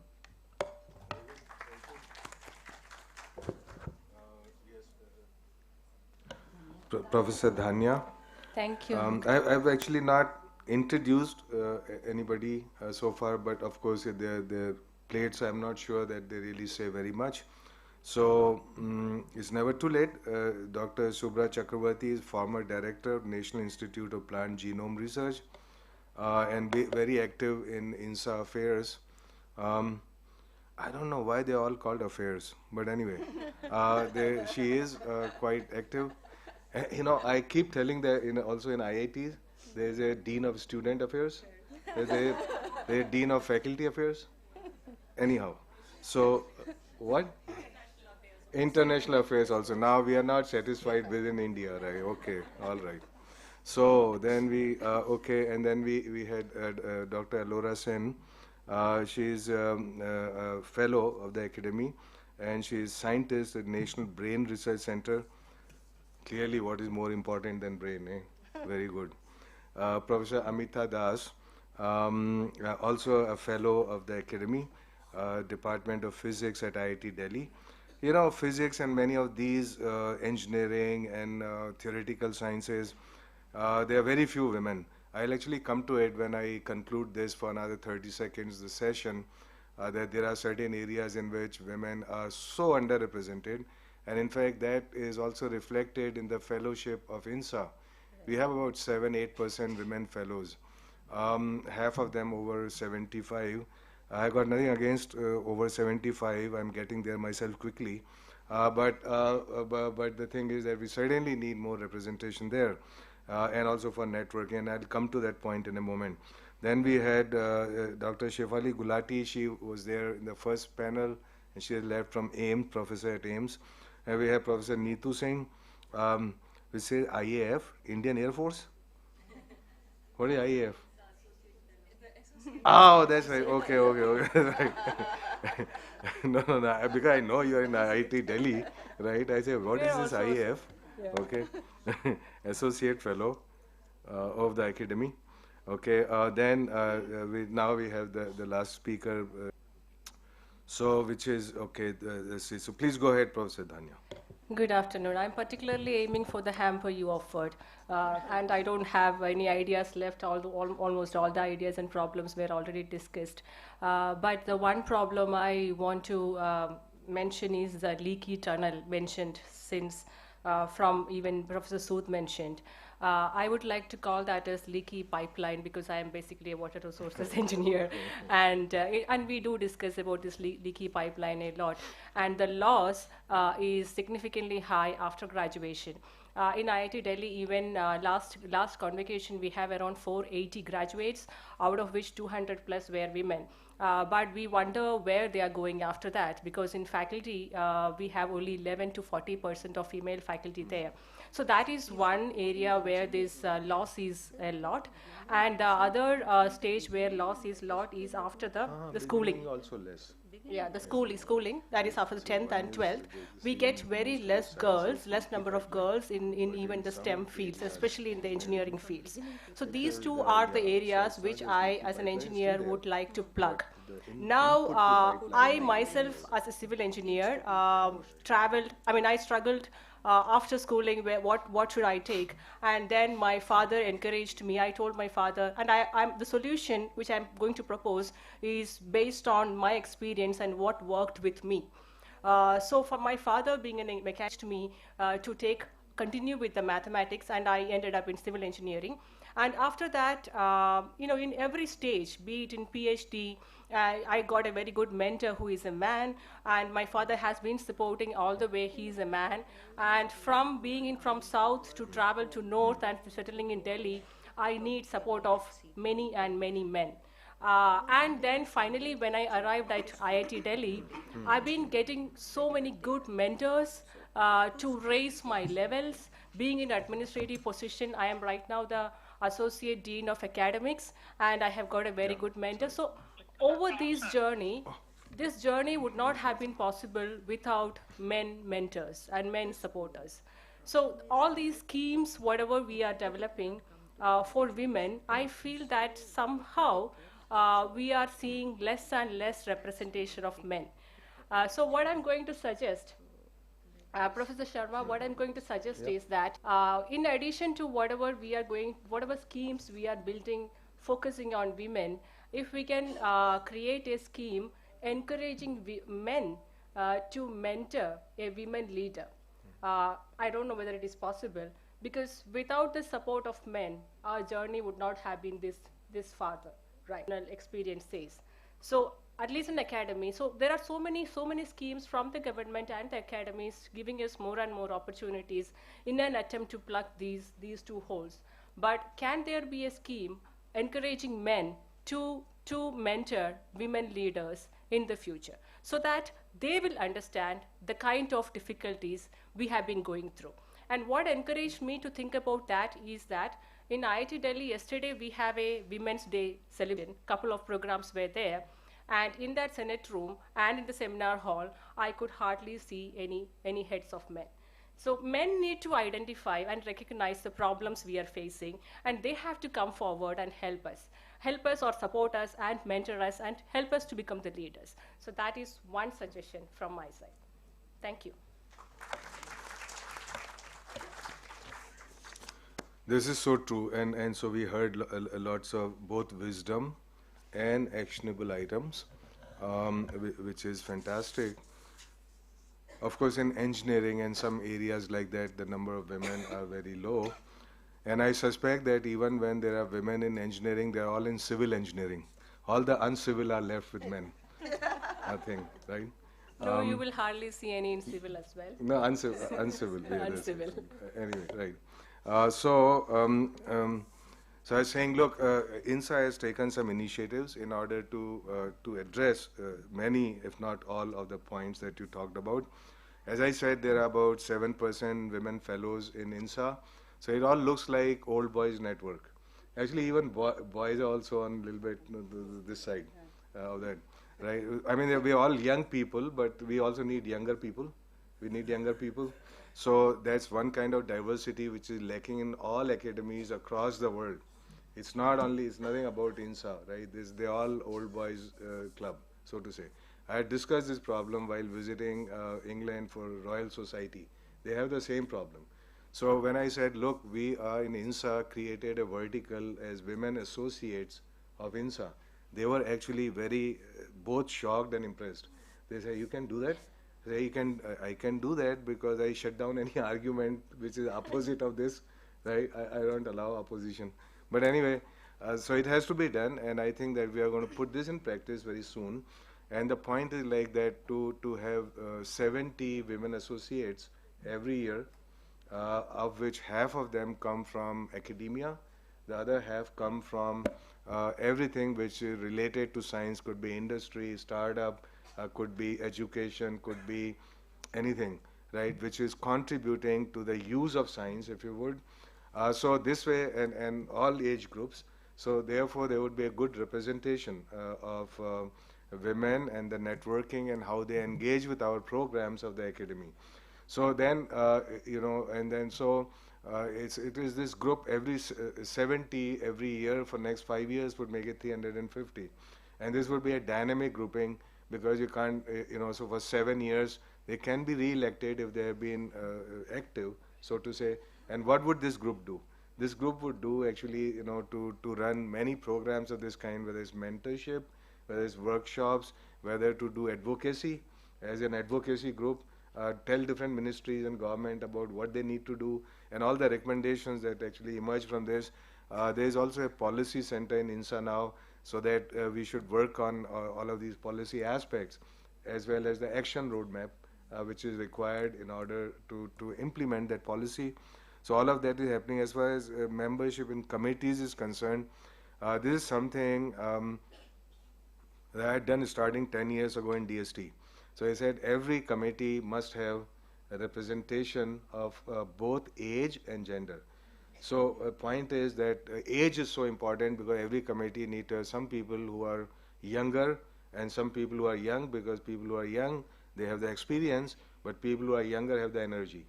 So therefore, to have marriage of energy and experience is basically what every committee needs, and together with gender. So there, maybe we have about 25% women scientists. So every committee should at least have 1 in 4 members who are women. So I think that this was happening in DST and this is happening now in INSA, because we apply the same principles in order to have a balanced committee. So that's happening. And then we increase the number of fellowships, because earlier there were the maximum limit of number of fellows that you could admit in a year is 50. Right? 50 means, you can imagine how tough that competition is. Where all of engineering put together, 12 disciplines put together, would elect 4 or 5 members a year. Right? Many other disciplines like civil engineering may not even find a single member in a given year, right? So now we said, look, 50 is just too low, and this does not meet the aspirations of rising number of scientists. So we increased it from 50 to 100 per year. So which means basically, and I'm telling all these selection committees every time they meet, I say, look, we increase the number so that we have greater representation of younger people, of women, as well as different areas that get ignored, right? Now, see, so what happens is you can tell all you want. Now, you see whether the committee is not enlightened about it, then they're just going to do whatever hell they want to do, right? And so, but if you keep chipping at it year after year, maybe after 5 years, there is some 30% change, right? And so this is what we need to do, and we need to have this very strong advocacy women associate group, right? And so that they are able to keep suggesting course correction all the time, not just for INSA, but for, it becomes a national group of women scientists. So this is what we want to see, that national group, and it's not, not simply like Tea Party or something, right? So I have seen these kind of groups before, and they degenerate very quickly into self-serving groups, that I call chai pani groups. But I think that it all depends on leadership, and it all depends on how much of the opportunities one grabs. So I hope that this group, I'm sure, not hope, I'm sure the way we are electing these members, that they would be proactive, that they would contribute to the goals of academy, but they will contribute to larger goals also of women in science. And I don't know, empower is maybe the wrong word, but anyway, it is about creating level playing field, and level playing field is not the same for everybody. Okay, what means level playing field for spider is different from what means level playing field for a tiger. So, so all of that. So with this, and I thank the panel. Thank the panel, and I thank all the people who are still here. And I guarantee you there would be good lunch after this. So before we conclude, is there anything that anyone here would like to say? Because I mean, not all the wisdom is on this dais. So the wisdom is always distributed. So if you would like to have a shot at it, to suggest something that academy should do, you are very welcome to say it now. Anybody? Up there? Anybody up there? Here? Down? There? Left? Right? Center? Men are not allowed to speak. Okay. Yeah. Yes. Correct. Yes. Yeah. Yeah. Which is why the women associate, only half of them come from academia, and the other half from, other stakeholders of science, I call them. Okay, whatever they're doing something with science, maybe, creating new opportunity using science. So, yeah, so half of these associates would be from outside of academia, and certainly it'll provide a platform for the interaction that you're talking about. Yeah. Anybody? Any? I have introduced a new category. It's called honorary women. I'll explain to you sometime when we have more time. It's not about wokeism. It is not about psychological or physiological confusion about things, but it's about the approach to life. And you're saying so when it was pointed out that you said man as mentor, okay. So it's best when there is a man who is an honorary woman, who understands women, right? We say always behind every man's success there is an woman. Yeah, but it's the other way around should be also. Yeah, the that's right. I totally agree, right? And so I'm going to write a Wikipedia article on honorary men who is honorary women, right? And there's a new concept, okay? So Honorary men also? of course, every successful woman becomes an honorary man, because I've heard people say, "Madam, sir." Right. But this So I mean, all these is it bureaucrats and all, right? They are, if they are very successful, they're in a power and authority, then they are called sir.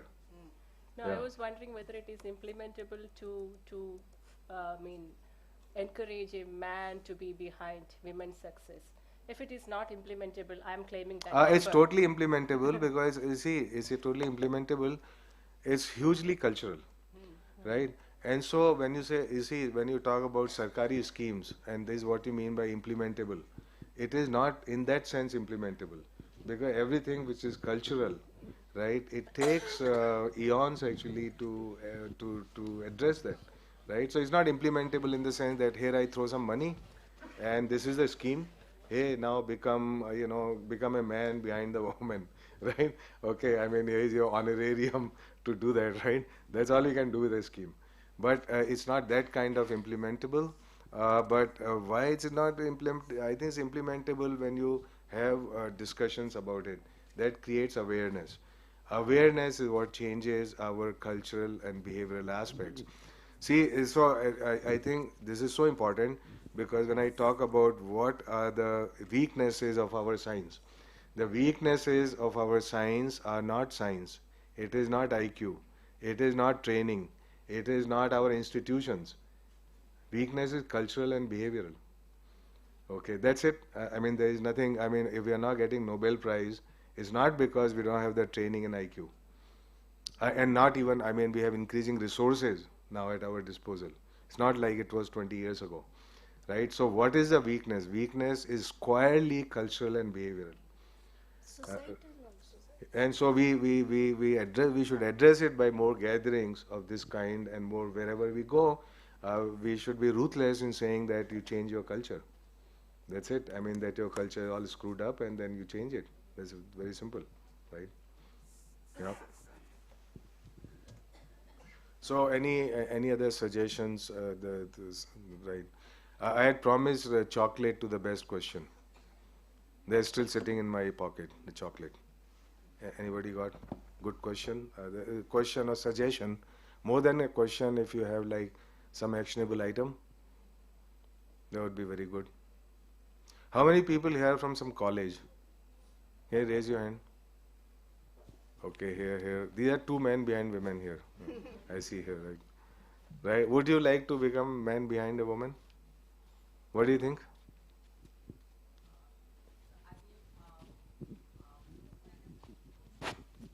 Yeah. Don't be shy. Speak up. Sir, I think I should focus on my goal. Yeah. Sorry. Sir, I think I should focus on my goal, not just. You are saying, sir, every man has a success behind a woman, but I. But you don't have the time for all that. I get it, right? अरे पहले यार मुझे job तो मिल जाए, फिर उसके बाद सोचेंगे, right? Yes, sir. Yeah, really. Yeah. Okay. And your friend has the same opinion, isn't it? Yeah, same opinion, sir. Actually. Sir, Professor Sharma, can I say something? So just a thing. I think there's always a man behind a woman. Our fathers, our brothers. What is bothering is that we don't have colleagues who are supporting us. So all of you, I think you would like to support your sister. You would like to support your mother, your spouses, anyone, right? But when it comes to a colleague, I think that support is suddenly disappears. I think Indra Nui once said that, her husband, her daughter came back from a work, and, her husband asked how was her day, and she said, this one man in my office kept bothering me while I was making the presentation, and her father was like, I'm going to get this man. And I think that is every father. That's every brother. You tell your brother, your father, that this person was bothering me in a meeting, and they want to get to the man. I wonder where these colleagues are and why they don't see us as sisters and mothers and friends and colleagues that they would like to support. So I think you're right, cultural change. I think the way we think about that needs to come to our culture. Yeah, but Neetu, why is it that you keep mentioning only sister, mother, so on? For looking at their age,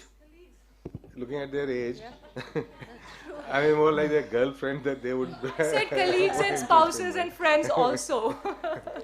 Right, okay. So, yeah, anything else? Sir, I'm Piyudas from INSA itself. I think that mother should teach all the son to respect the woman. Maybe it should come from the home only. It should start from the home, so that every man should respect all the girls. Absolutely. And I mean, they should more frequently slap their boys. Right? They one morning dose, one evening dose, they were doing right. Yeah, I mean, right. Is it because you're not at home, you're not treating boy and girls in some, see, it's not same doesn't mean same. Okay, see, because it requires maybe sometimes situations have to be factored in, right? So, but I'm saying psychologically you have to be same, right? And give the same opportunity, okay?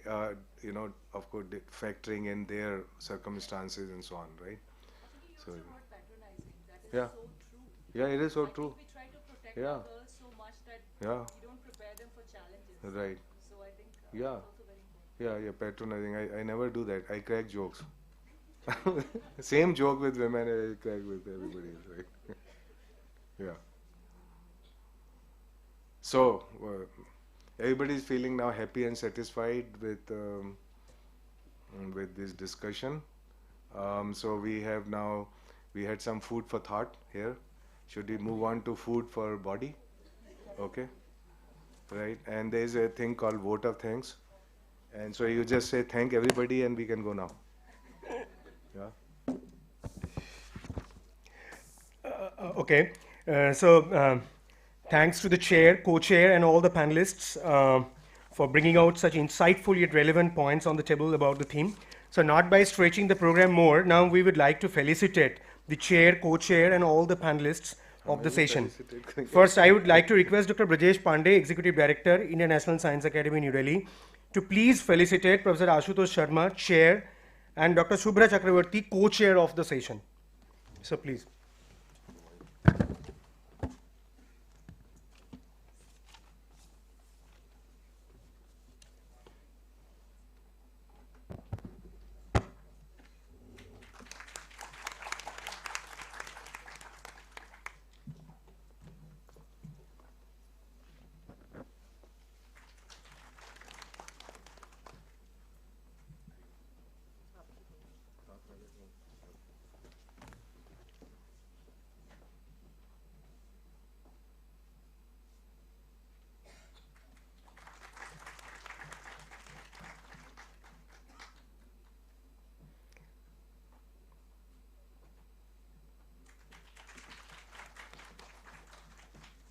For felicitation of the panelists, I would like to request Dr. Kinkini Dasgupta Mishra, Scientist of Indian National Science Academy, to please come on the dais and felicitate our distinguished panelists. First, Dr. Ilora Sen, Scientist, National Brain Research Center.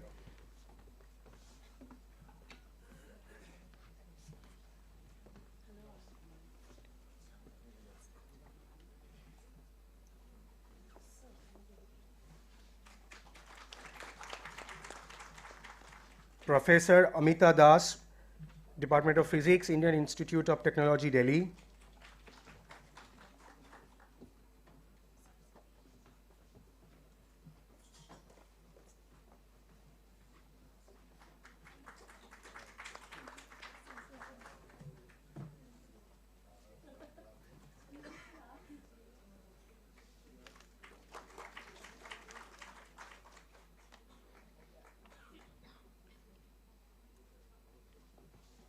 Dr. Neetu Singh, Center for Biomedical Engineering, Indian Institute of Technology, Delhi.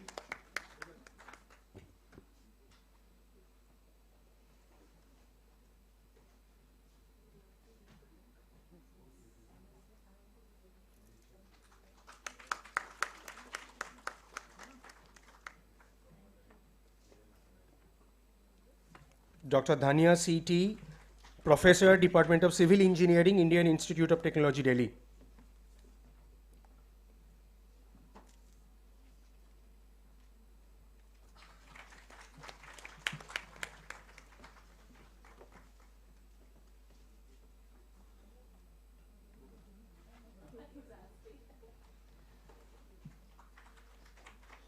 Thank you. Thanks to all. Now I request all the dignitaries on the dais to please take your seats in the audience before moving to the next session of today's program. And for conducting the next session of today's program. Listen, you were not listening to what I said. I said I've already done summary. Okay, I'm not going to do another summary now. The summary is that we should eat now. Okay. So, and I think the summary is we had a very good session, the whole, morning that we had the previous to tea session and this session now. So I think on behalf of all of you, I thank everybody for a great session, and on my own behalf and everybody's behalf that we, of course, we reserve our judgment about the overall success of this morning after tasting the food. Okay, so let us go. I think that we conclude now. What's the session? You want to have the last word? No. Hey, go ahead. Thank you so much, all the audience, for your patience hearing. It has been a wonderful day all throughout. So moving quickly, I now invite Dr. Brautati Chattopadhyay to provide the vote of thanks to. National anthem. Okay. Okay, then fine. We are good to go. National anthem. Wait, national anthem. I would request everyone to please stand up for the national anthem.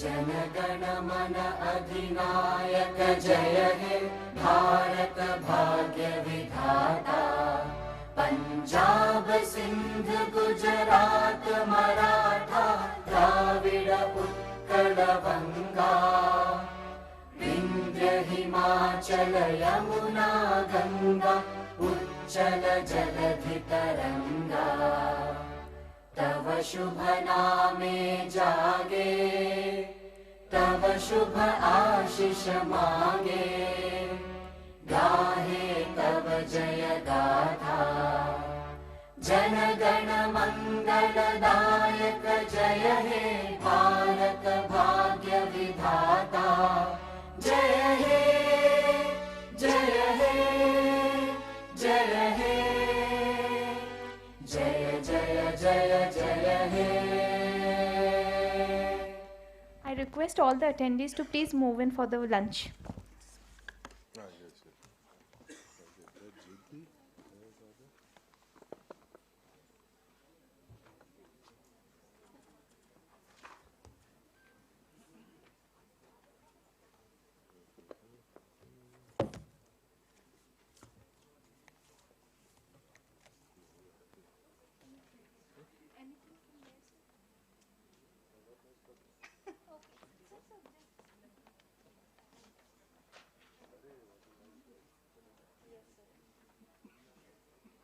Or I should keep it, sir. I'll keep it, sir. I'll keep it. Yes, yes, yes.